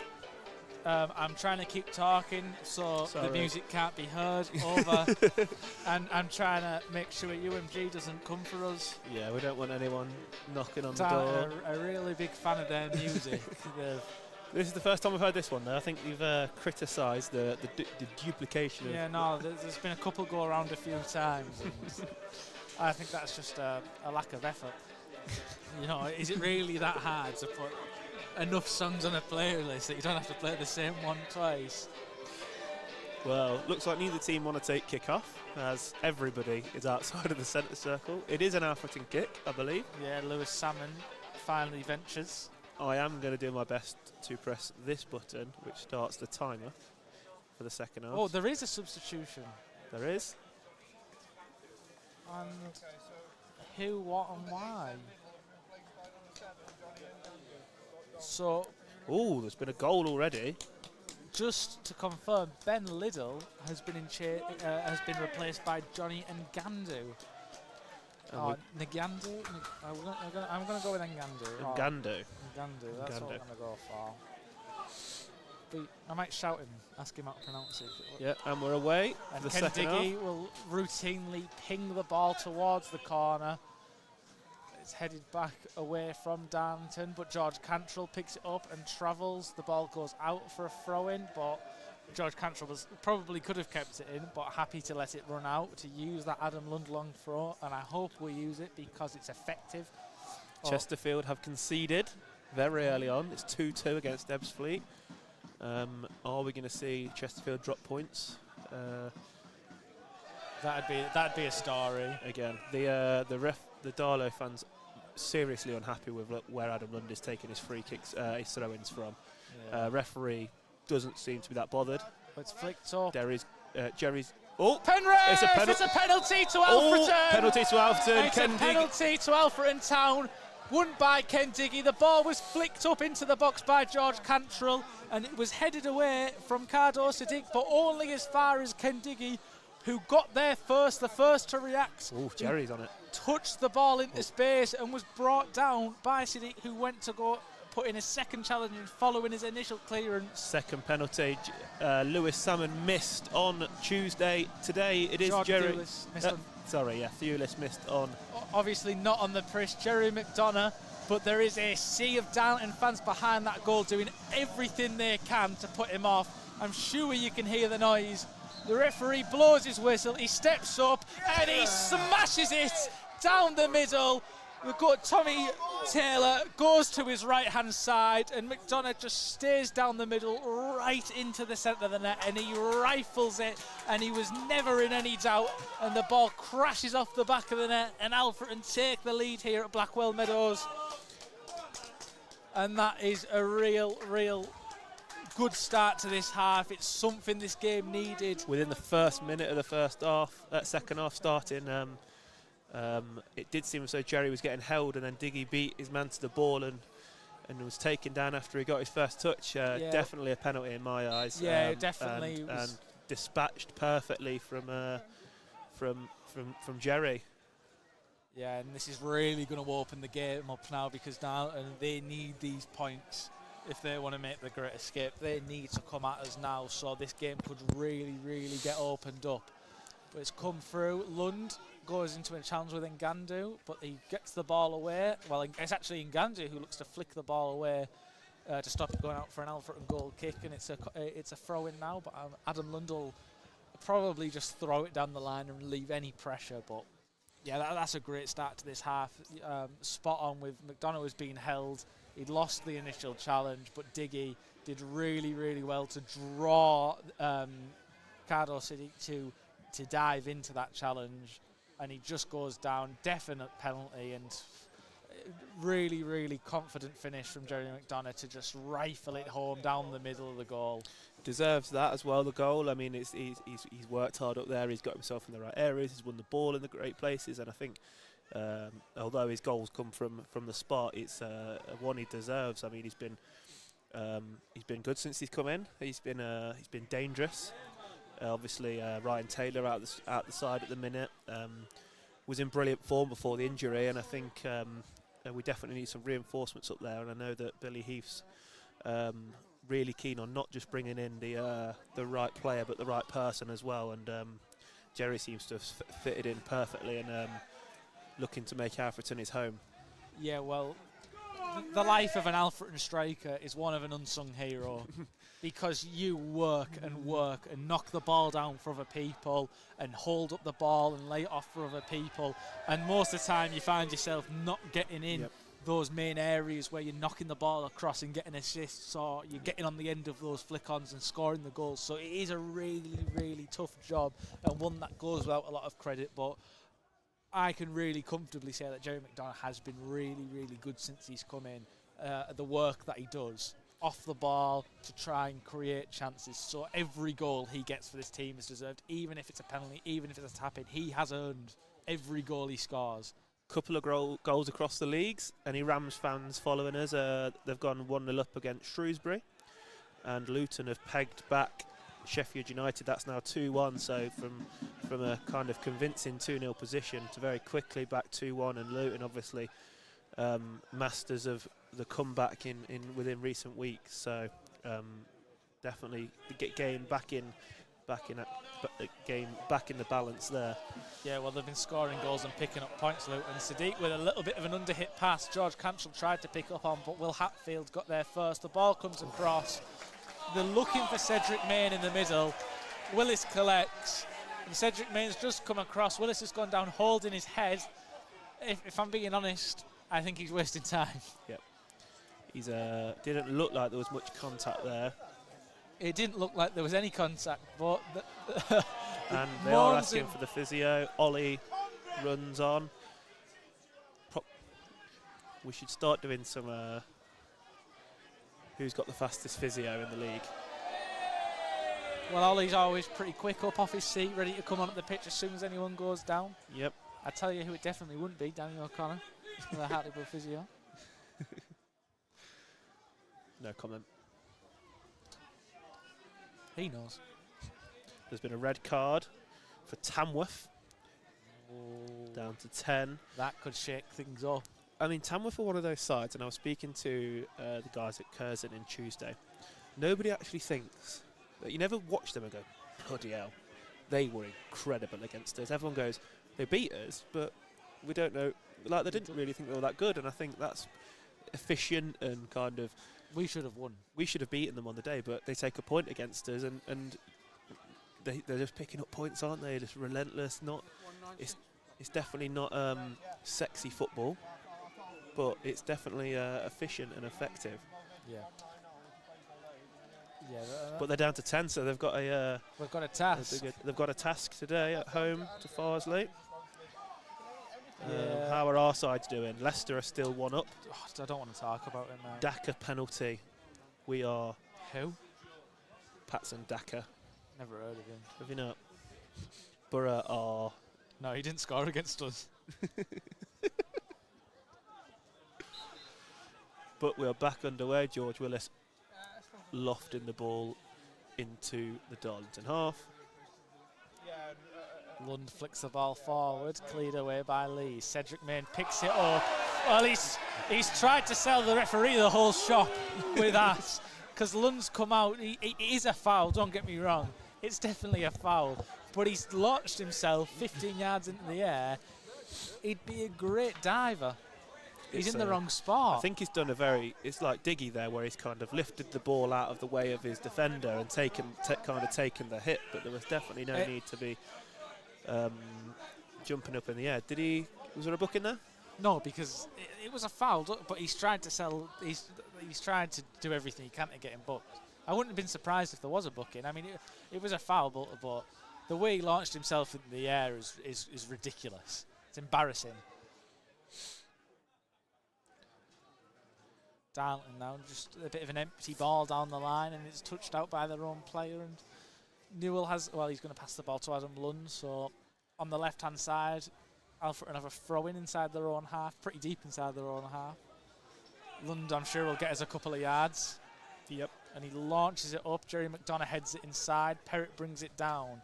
Plays it into the space for Josh Claxton, who has Ngandu and, I believe, Barrow closing him down. Perrott looks to play inside to Salmon, inside the half space. Does really, really well. Salmon now being stood up by Sadiq. Claxton going to play the ball in. It goes over the head of McDonough, out to Lund, who looks to find Salmon in the area, who goes down with his first touch. He just couldn't stay on his feet. Darla Challenge. break. And Barrow charging down the left-hand side here for Darlington. The one and only George Cantrell across wins the ball brilliantly, and the George ball puts to in Willis. really, really good work to come and close him down on this side. He's getting an applause. From me. He's got an applause. Do you know who else gets an applause? Leicester City 2-0 up. Ricardo Pereira. Who? He didn't score against you either. No. Ken Diggy heads the ball up into the air. Adam Lund up into a challenge with Danton Taps. Wins Captain two Tom headers Platt. in a row. Wins them both. Yep, Sadiq passes the ball all the way back to Tommy Taylor, who pumps the ball through the middle towards Cedric Main, who had absolutely no chance against Dwayne Wiley. But no one to pick it up for Alfreton. Will Hatfield now inside the Darlington half. Sadiq now looking to travel out, plays it inside to Tom Platt. A bit of a dangerous pass, but one that's worked. He spreads the play out to Ben Headley on the far side for Darlington, who's looked for Griffiths. He's looked to come inside. A little Maradona turn from Nathan Newell there. I'm not sure Billy is not happy with that. And I was about to say I'm not sure Billy would be happy with that. And he's halfway down the line shouting at Newell for trying a Maradona inside his own half. But Alfreton retained possession. Yes, I think there'll be words about that. Not in a. I don't think Billy will have a problem with it. I think it'll be more the kind of the area in which it was happening, and if we'd have lost the ball in that area, I think it would have been a different story, and Nathan probably would have had a much tougher bus ride home. Well, yeah, if he'd have done a Maradona turn there and we'd lost it and conceded, I don't think he'd be getting on the bus. Billy'd make him walk. Southport are still 1-0 down to Brackley, but now they have 10 men, so that is a massive uphill task. Yeah, it's not looking good for Southport. But Ngandu now into Cedric Main on the edge, looks to get the better of Dwayne Wiley, who puts in a good challenge, but it's back to Ngandu, who looks to find Matty Cornish in the space, stands up Adam Lund, looks to go down the line. Lund doesn't commit himself. He does really, really well to shepherd him to the byline, but it goes to Barrow, back to Matty Cornish, finds Captain Tom Platt on the edge of the area. I was about to say Darlington getting a bit of joy here, but the pass wasn't really to anyone. And now Alfreton looks to come forward. Jerry McDonough with some quick footwork wins a free kick. I think that is the right decision. It's soft, but he did get his foot on the ball, a quick little step. It looked like he'd found a gap to play a ball through, and he was brought down. And Alfreton have a free kick inside their own half. If he wasn't brought down, we'd have been in a brilliant position to play that ball forward 2v1 and inside their half. And if the referee's given a foul, he's saying that's obviously stopping a promising attack there. But Alfreton take the free kick from just inside their own half. The floodlights coming on now as the day starts to wind down. And Willis pings the ball forward, looking for the head of Jerry McDonough, who gets a really good flick on. Two Alfreton players, Ken Diggy and Lewis Salmon, looking to chase onto it, but we had a bit too much pace and came a bit too quick for both of them and went straight through to Darlington goalkeeper Tommy Taylor, who does seem to really be struggling. I'm watching him when he plays that ball, and he seems to be limping every single time he does anything. He's really struggling. Billy Fuster now coming down the left-hand side for Alfreton, plays it out to Harry Perrott now, switches the ball onto his right foot, comes inside to George Cantrell, who has Tom Platt on his back. He does well to find Lund, who looks to play the ball into a wide area, but no Alfreton player out on that left-hand side. And it's out for a Darlington throw in. Ben Headley now with the ball in his arms. Who's impressed you so far? For Darlington or for us? across the pitch. I've been really impressed with Cedric Main, really, for Darlington. From their view, he's looked lively. He wants to create things. He wants to get shot away on goal, and he clearly wants to score goals for them. But for me, I've been really impressed with our goal scorer, Jerry McDonough, because sometimes the little touches he does, the little kind of when he brings that ball down and he just a quick bit of footwork gets him out of a tight area, that is really, really hard to do. To play that hold-up strike is really, really hard to do, and we've had a great penalty record this season by any means. No. We've missed a lot more penalties than you'd expect from the average team, so he really, really confidently and really assured the goal there. So he's been the most impressive player for me so far for Alfreton, but there's been bags of quality out there for us. Yep. Both centre halves, Dwayne Wiley and Ken Diggy, have shown so much quality at the back. And a quick throw in, Cedric Main breaks away, he's into the area. Great Ken tackle. Diggy with a great challenge, sliding challenge, hooks the ball, but it's a great turn. It finds its way into Barrow. Big opportunity there. And you can hear the frustration from the Darlington fans. 10 yards out, ball because sets nicely to him, and he just swings his right foot, but straight down the middle of the goal and miles over the bar. It's a really poor effort. You've got to have a bit of sympathy for him, though, because he's a left-footed player. We've seen him come down this left-hand side time and time again. And Matty, you're giving him the benefit of the doubt there. The Darlington fans around us are not giving him the benefit of the doubt. Well, the football, when it's your team, you always want to see that go, and you'd like to think that they'd finish that chance, but it is on his weaker foot, and he's taken it pretty quickly. It's a hard chance to finish. Obviously under pressure, players coming around him, so I'm willing to say that was a hard chance to finish, but I'd like to see him hit the target. When you're on your weak foot, just make sure you hit the target. That's the most important thing. But I think as well, something worthy of mention is how easy that chance was for Darlington to create. Just one quick throw in, and we weren't switched on. And Cedric Main looked to have a good chance, but Ken Diggy did really, really well to put a sliding challenge in and flick it away. But George Willis was straight on his players, saying you've got to be switched on there. More great work from Jerry McDonough, and then it falls to another man that you've mentioned there. Cantrell wins the ball, plays through. Out to Lewis Salmon on the right-hand side. He's closed down by Toby Lees, and it's a corner. Referee does give it correctly. I thought he was looking for some help from his linesman. I didn't think it was coming, and I think they've got between them to come to the right decision. Yeah, Toby just got his body across Salmon there, and just he touched it out. He had to, because otherwise, get in. Not get in. Leicester City have conceded against Watford to make it 2-1. There's also been a red card between Warrington and whoever they're playing. The ball comes in from Fuster, but it's a really poor delivery. Straight out for a goal kick, landed on the roof of the net, and that's a waste of a ball into the box. Which one? Liam just said to me, Billy won't be happy with that. I said, which one? The one that put the corner in, or the gaffer? Both of them. Yeah. Well, I think it's who's going to be more upset, and I think it'll be Billy He.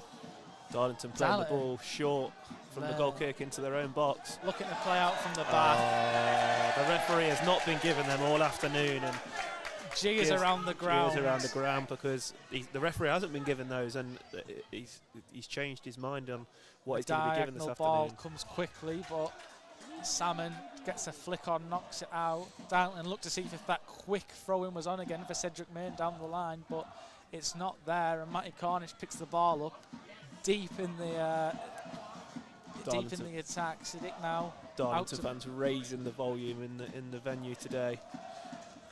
Yeah, Ngandu back to Barrow, looks to knock the ball down the channel, but like we said, once again, it's a wet pitch and the ball just skims up and out for an Alfreton goal kick. You'd just like to think that the ball was gonna kind of stop there for I believe it's Griffiths, who looked like he was gonna get into that area, but the ball just come up off the grass. And it's wet and it goes through, and South Shields have now extended their lead to 3 at Gloucester. The bookies are paying out on that one. What's that? South Shields goal. The ball goes up high in the air. Adam Lund Heads it down. Harry Perrott brings it. He looks over the top for Billy Fuster, who charges through, and he gets a great shot off, but it's straight at Tommy Taylor in the goal. He was receiving pressure from Toby Lees, who'd done really well to get across.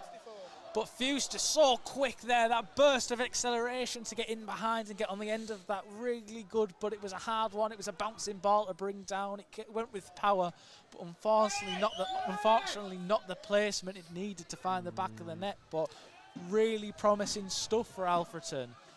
And Adam Lund does really well to pick the ball up in the midfield, finds Lewis Salmon out in this area on the near side. Claxton wraps it around the corner. Yeah, only as far as Barrow. Goes back to Siddiq. It's getting really chilly here as well, and I've left my coat in my bag. Yeah, that's a silly thing to do. Claxton, great little Cruyff turn. He's been brilliant again today. Back to Adam Lund. Knocks the ball back to Ken Diggy. Back to Willis, who tells the guys in front of him to calm down. Darlington fans, the ones seem to be getting the more aggravated with their team's performance. Great touch from Jerry McDonough. Oh, that is so unlucky. I mean, he's brought that down really well. Toonman on him, and I thought he just found a way out of that tight area, but not to be. Nathan Newell now chasing Matty Cornish, who's had to run all the way back into his own half. And Barrow now on the left-hand side goes back to Siddiq. Leaders Tamworth, 10 men Tamworth lead at Farsley Celtic. And I think that's what you were on about with the Curzon guys. Efficient. They weren't that good, but they beat us, yeah, and I'm sure they'll be feeling that. They've got 10 men, but they've managed to go ahead there.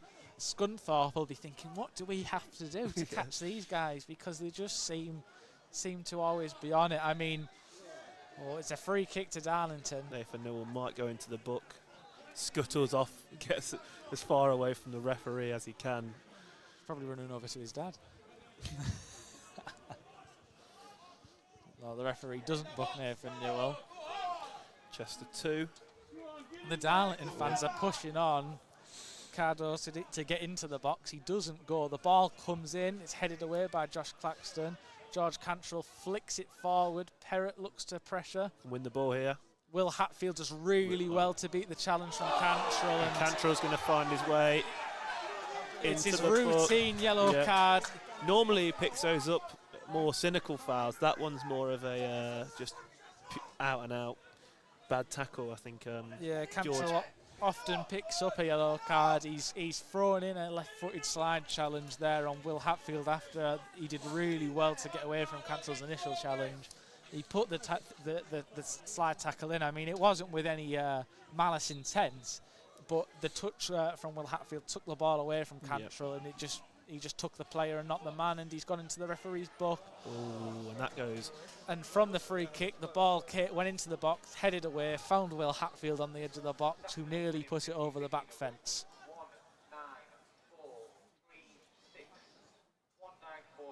I thought that was the attendance there, but it can't be. 19436 is the 50-50 winner, not the attendance. I just heard a number coming out, and I thought, is that the attendance? No, it's not. No, good attendance here, and loud and vocal, and urging the team on to play better football, but it's not matching it on the field at the minute. It's a full Blackwell Meadows, that's for sure. Willis now once again pumping the ball long up the pitch. It's headed away by Captain Tom Platt for Darlington, but George Cantrell, that's got to be a foul, heads it back the other way. Adam Lund knocks it over the top down the right-hand side for Lewis Salmon to chase, but it's hooked away by Barrow, but Adam Lund's going to be able to bring the ball down, and he looked to charge down the line, but once again the ball just never slowed down and kept going, and it's gone all the way out for a Darlington goal kick. Mansfield now lead 2-0 at Forest Green, a dismal Forest Green, who for some reason were managed by Troy Deeney this season. For a matter of days or weeks? 29 days. 29 days. I'm sure he'll be on a podcast somewhere soon saying about how much they wanted him to stay, but he wanted them to sack him or something daft like that. It's something he'd say. Dwayne Wyman heads the ball up for Perrott, who looks to flick the ball around the corner for Salmon, but Siddiq drops off a couple of yards and he can lay it back off to Tommy Taylor in the Darlington net, who goes long. His long kick's met by Adam Lund. Barrow looked to clear but misses the ball, but luckily it stays under his control. Kendiggy now heads the ball inside to Well Dwayne done. Wiley, who hooks it. Well Harry done. Perrott does really well to break it down, and Jerry McDonough now with space to drive into the Darlington area. He holds off his man. Toby Lees puts the ball into the area. But I feel like we need a second. And Gandu now looking to counter-attack for Darlington. Charging down the left-hand side near us. Adam Lund just kind of shepherd him down the line, not going to let him come inside. Claxton gets across now. Tom Platt picks up the ball. We're back in. They had Darlington unhappy that they seemed to be on the break there, and now that we were kind of allowed to get back behind the ball. Yeah, a lack of intensity there for me from Gandu, because Lund was letting him come. He was happy to let him go down the line, and he was going to shepherd him out, and he just kind of kept coming at Lund's pace. Lund really controlled that encounter and allowed the Alfreton men to get back behind the ball and force Darlington back into their own half, which has understandably caused frustration. And Cedric Main does really well. The ball comes across the box. Oh, there's a goal for Darlington, but it's ruled off for offside. It looks as though Matty it was Cornish was in an offside position. The ball was turned into the net by Callum Griffiths. Lino's put his flag up very quickly, he was certain. The assistant linesman flag went straight up, I believe, for Matty Cornish. The Darlington fans wanted players to run off Cedric Main, who did really well, backing up into Dwayne Wiley, who took almost a bouncing touch away from him, played the ball out to the wide area. The ball came hard and across, and it was turned into the net. An unmarked Callum Griffiths at the back post, but the assistant referee was absolutely sure. There is some lights happening on the far side of the pitch, which suggest a substitution. There we go. 1,219. Really healthy attendance. Healthy attendance here.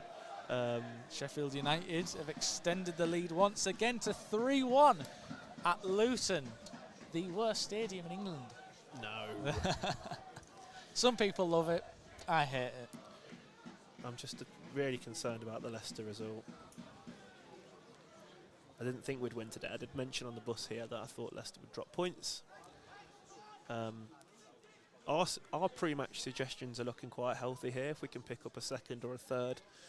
Yep. Like I said, 2-0. Or me, first person to say 2-0 today from us. Yep. I'm going to start. Well, this might be it might not be my last appearance, but we will prefer Vaughan if he's available. I'm not sure if he's listening. Probably got the Braintree game on, ain't he? Yeah. Or at the Braintree game, maybe. No, he's not. He's still in Derby. Header Well by done. Harry Perrott over to Lewis Salmon. Claxton's round the corner. He's come back to Salmon. Salmon not got too many options, but he's got his foot on the ball. He takes it to the corner. He puts it across. Well done. We're in the and box now. Fuster does well. He gives it back to Salmon, who looks to the edge to Harry Perrott. Oh. Harry Perrott's claiming it took a deflection. Referee says, "Don't believe you, mate." and it's going to be a goal kick to Darlow. His shot just kind of went up. It almost didn't do anything else. It just went up.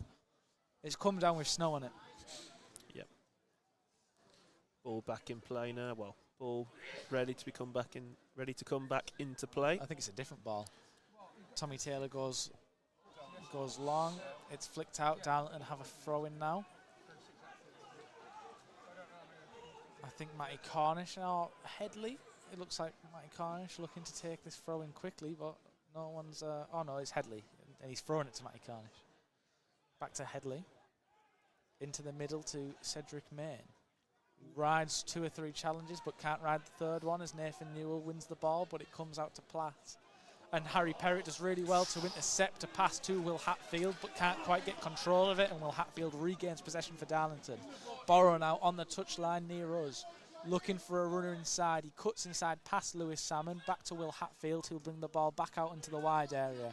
And Gandu now standing up against Josh Claxton, looking to get a ball into the area. Claxton does well. The ball comes in from Ngandu. It's headed away from Nathan Newell, headed away from Billy Fuster, out to Tom Platt on the edge of the area. Slowing the game down now. Tom Platt comes to the edge of the box.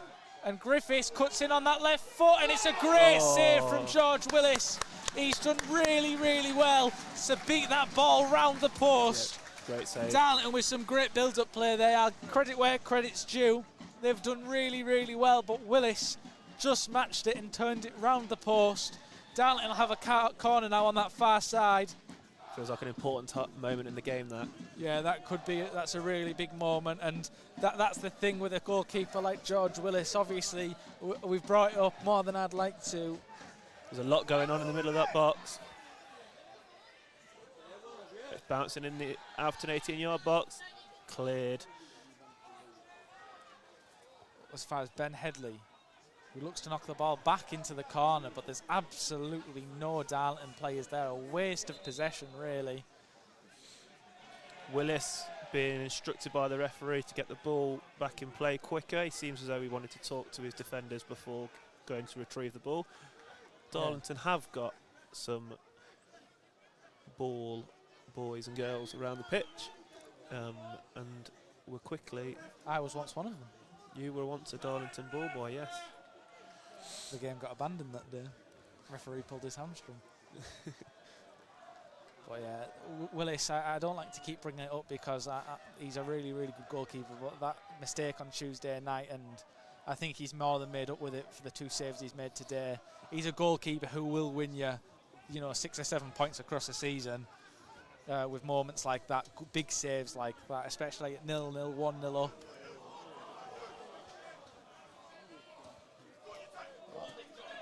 South Shields are running riot at Gloucester. 4-0. I think everyone runs right at Gloucester except us. Perrott screams in pain as he goes down. Jerry looked offside. We're going to play on as Jerry McDonough. We're playing on. On the edge of the Darlington penalty area, tries to cut in on his right foot. Harry Perrott gets up and carries on with it. There'll be no break in play for any treatment. The ball comes long from Darlington. Mansfield go 3 up. Have Darlington Dwayne brought on, that's number, I didn't realise they'd made a substitution. They've brought on Mitchell Curry. Yeah, they have, yeah. Just going to update our graphics. Mansfield 3, cruising. No more Forest Green talk for today, I think.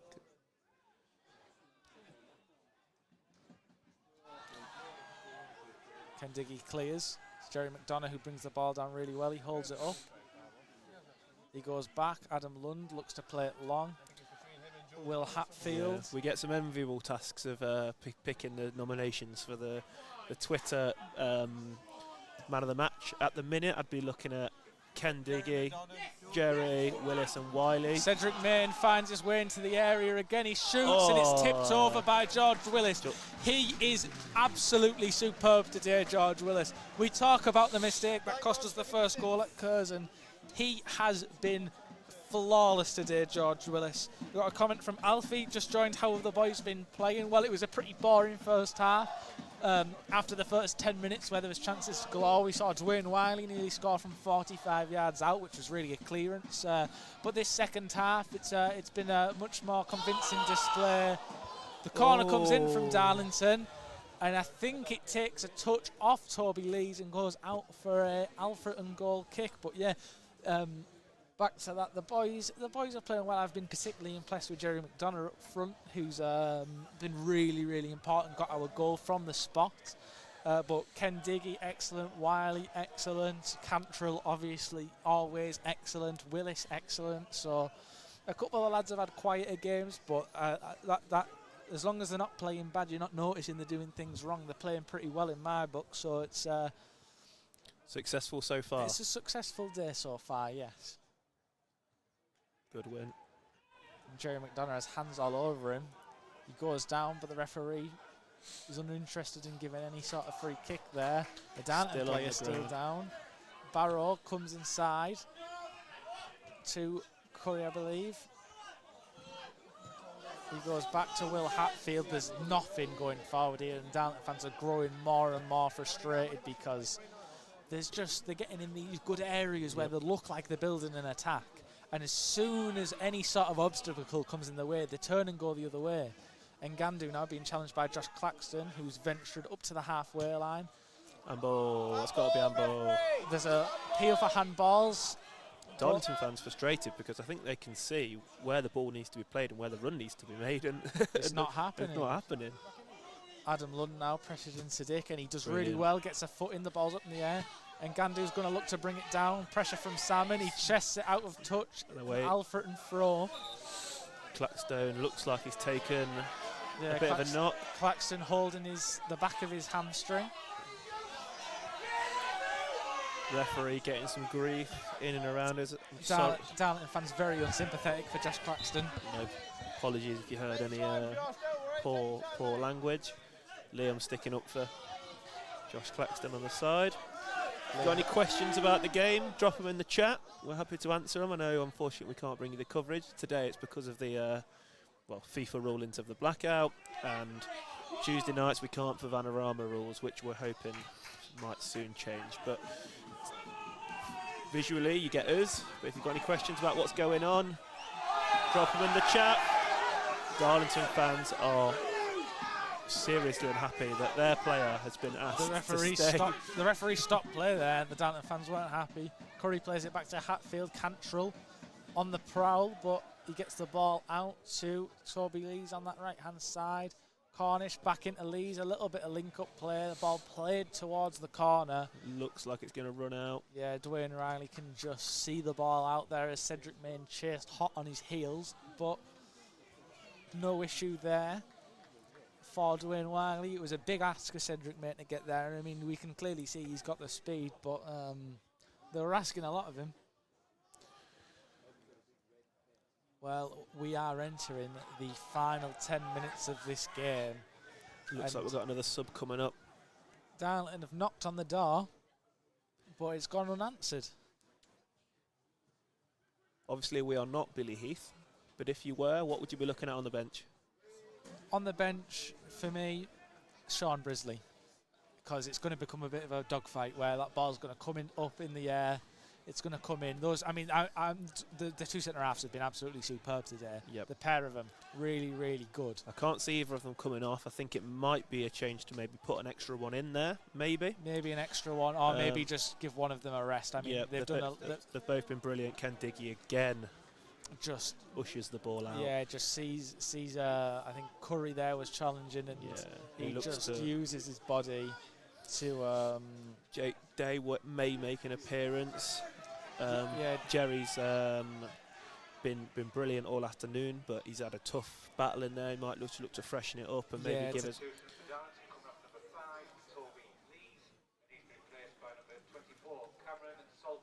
Yeah, so if you didn't hear that over the tongue, Toby Lees at the back, who has had a pretty impressive game for Darlington, has come off Cameron Salcold. How did they say it? Salcold? Something like Salcold. Salcold, yeah, we'll go with Salcold. I've been quite impressed with Toby Lees, to be fair to him. Done well. The ball comes long from Willis. Unopposed header for the Darlington man, but it goes straight out. Yeah, I think that was Salcold's first touch. Steps up for the header and heads it straight out for an Alfreton throw-in. Nearly on the halfway line. I'm sure Adam Lund will run up to the halfway line to take the throw-in, and we'll hear a lot of groans from Darlington fans. And he does. He comes into the Darlington half. I mean, he's just going unpunished every time. Yeah, and I mean, they're not even complaining anymore in this stand, because it's happened every time, and the referee's not done anything about it. And that's just the way it is. Will Hatfield rides over a challenge George against Cantrell on a booking, wins the ball in a good area. He does a really good challenge. He looks to play the ball into Lewis Salmon, but he just wasn't running, a bit flat on his feet there. I could see Thuglis coming on as well. That would be another option. I mean, we had a bit of an injury crisis at the start of the season. Not so much now. We've got options. I mean, we're still missing. Adam Lund wins the ball in a great area. Jerry looks like he's in space in the middle. Gets the ball. He gets it. Turns his back. Oh, his first touch, lost the ball. He just turned into Ben Headley there. Any Rams followers? 1-0. Just conceded to Shrewsbury now, 1-1. And it looks like Darlington have gone for a bit more of well, obviously they're going for it. They've left free at the back, and Salcold, who came on for centre half, Tommy Lees, is is really in an attacking position. Jerry McDonough with a great first touch out to Billy Fewster, who looked to just ride into the space past Ben Headley, and Ben Headley looks to have pulled something as he lunged to put that challenge in, but he carries on, he soldiers on, and Barrow now, with Lewis Salmon on his back, goes all the way back to the Darlington goalkeeper. We wrote off Southport earlier, having been 1 down and down to 10 men, but they've got an equaliser, 1-1 in that game. That's a great thing about football. Anything can happen. And we've got absolutely no idea what happened apart from the red card and the goal. Yeah. George Cantrell does really well to win the ball, knocks it to Newell. Jerry McDonough is offside, yeah. An easy one for the linesman on this near side. And Jerry McDonough's now going to find himself in the book. McDonough in the book, sorry. Chester have gone 3 up against Scarborough. Jerry McDonough having a lie down. I think he will soon be coming off. It's the second time he's been down today. Yeah, it looks like Jake Day is all stripped up and ready to come on. Obviously no Ryan Taylor on the bench. He must be carrying an injury. It's been red cards galore in the National League North today. Scarborough now down to 10. Yeah, well, that was a big game for us because their teams in and around us around those playoff places, Chester and Scarborough. Chester are 3 up at Scarborough now.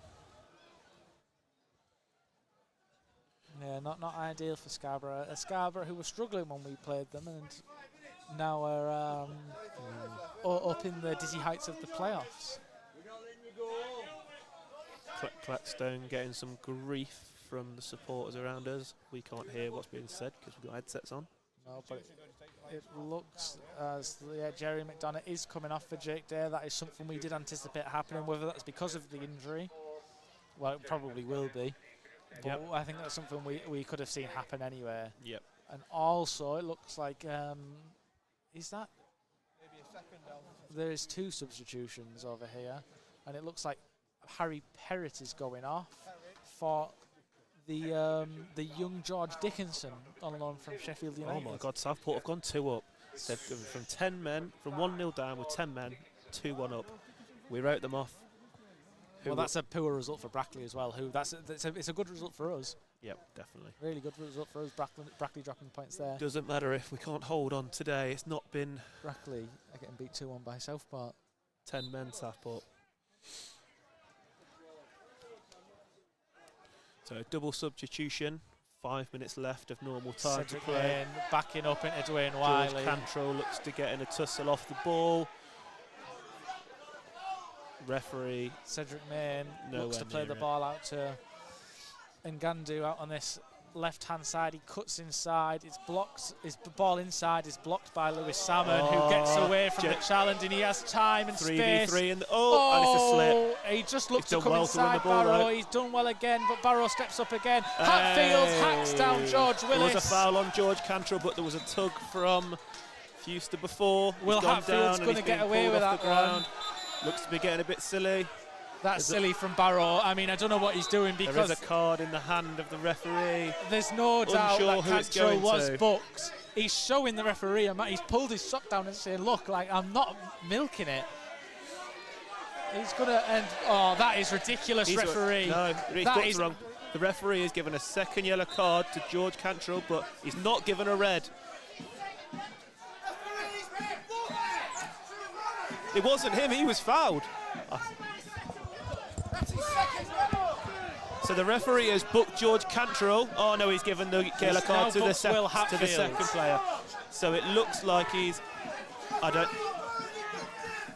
Darlington fans are saying George Cantrell's been booked twice. Will Hatfield. The referee, George Cantrell was fouled, and it looks I think the referee has got it wrong, and he's caused a lot of confusion around the ground because it's not a second bookable offence. George was fouled. No, he's not. Now he's come over and he's my God. George Cantrell Cantrell is hacked to the ground. Absolutely hacked to the ground. The referee gives him a second yellow card. It's the wrong player. It's shocking refereeing. He doesn't have a clue. He doesn't have the slightest believe clue what he's seeing. doing. He's been absolutely hacked to the ground, and he's been shown a second yellow card for what I could only possibly be what he said, because he's nowhere. I'll be very surprised if that doesn't get rescinded. That is shocking refereeing. can't counter a second booking though. You can't appeal a second booking.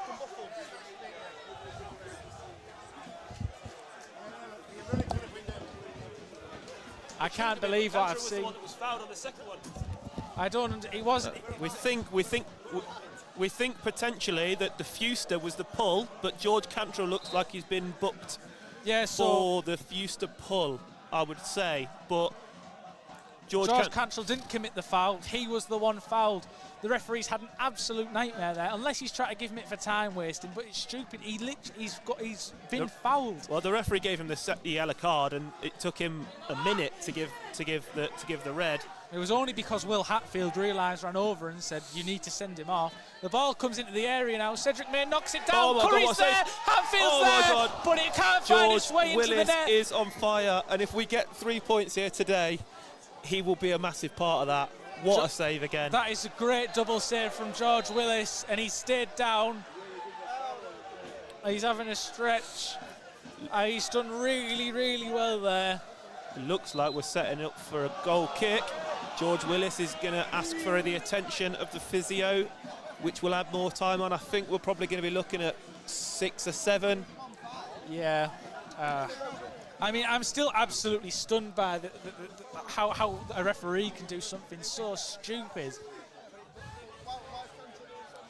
Cantrell has been unless the referee is going to say that there was time wasting or dissent, he sent the wrong player off. He's going to have to say something like that to save his own back, because he's got it wrong.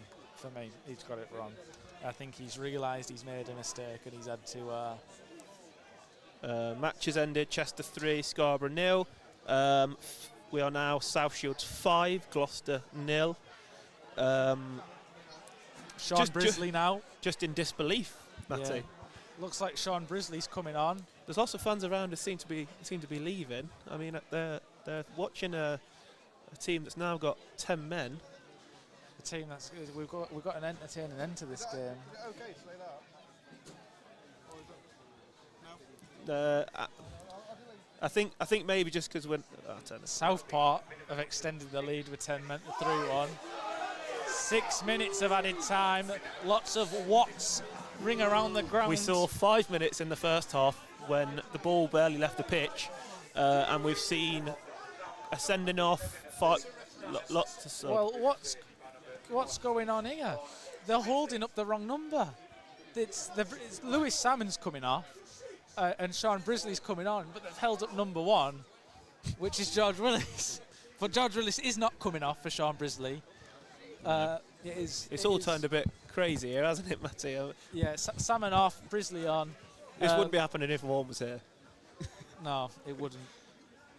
Or if I had my hat. If you had your hat. Southport, 10 men Southport have come from 1-0 down to beat Brackley 3-1. Chesterfield have drawn with Ebbsfleet, so dropped points from them, but I don't think it will matter too much. I just want this game to be over. We've now played 91 minutes. The ball goes up. And it's carried out by Willis. Comes out and slips really well, knocks it down the line, gets it clear, and this is going to be an entertaining end to this game. There's going to be action here. Alfreton down to 10 men, leading by 1-0 through Jerry McDonough at the spot.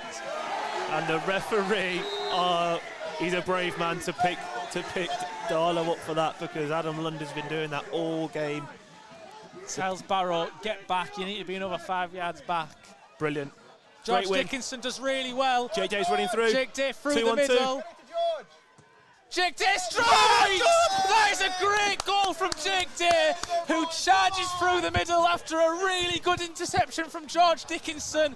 He knocks it down. Day carries the ball 10 yards and lets out a low-driven strike into the bottom right-hand corner, beating Tommy Taylor and extending Alfreton's lead to 2-0. And the Darlington fans around us stand up and begin to exit the ground, because that must be it. Matty. That is excellent from the young George Dickinson to intercept that with his head, knock it down to Jake Day, and I thought he'd missed the opportunity to give him the ball back and let George Dickinson get his own shot away, but he just put his head down, got his body over the ball, and Jake Day let it go, and it travelled right into the bottom corner of the net with great power.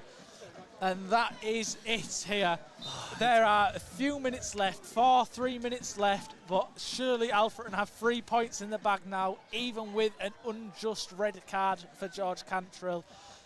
Darlington will try and attack now. The game will be open for Alfreton, but that will be it. Both of Alfreton strikers getting on the score sheet today. Well, what was a pretty uneventful 45 in the last 6 or 7 minutes has turned into chaos. Yeah, well, that was building up to be a really, really interesting last couple of minutes with Darlow chasing this game. But excellent from George Dickinson and even better from Jake Day to double Alfreton's lead and all but secure 3 points here at Blackwell Meadows. And it'll be a more pleasant bus journey back. Yes. And Matty, your score prediction that you robbed off me is now coming true.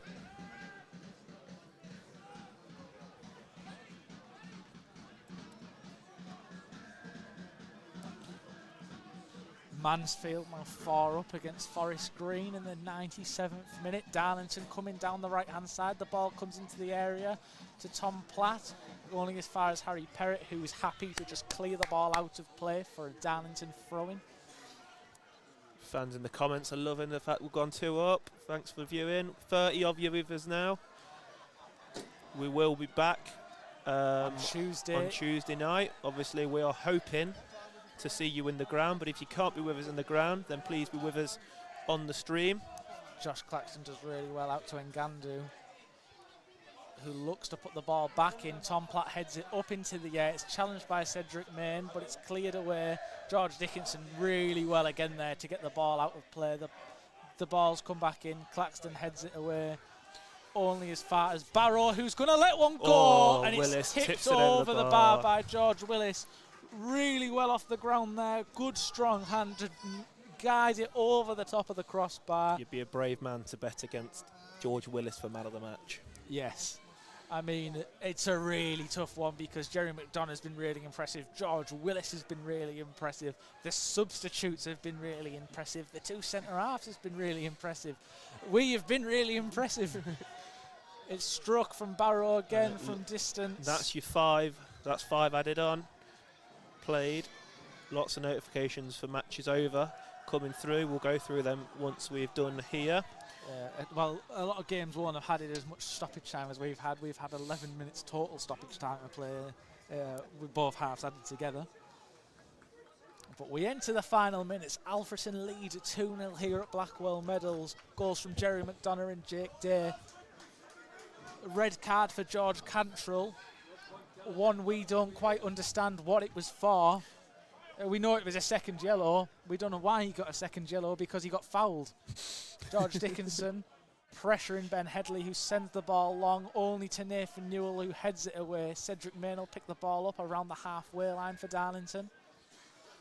He can't find a way forward, so he goes back. Headley looks inside. Nathan Newell will get the ball that trickles through, and he knocks an excellent ball over the top to Jake Day, but he can't quite get it under control, but he's kept it. He's done well after a poor initial first touch, and he's just taken the ball out wide. He's going to run down the clock.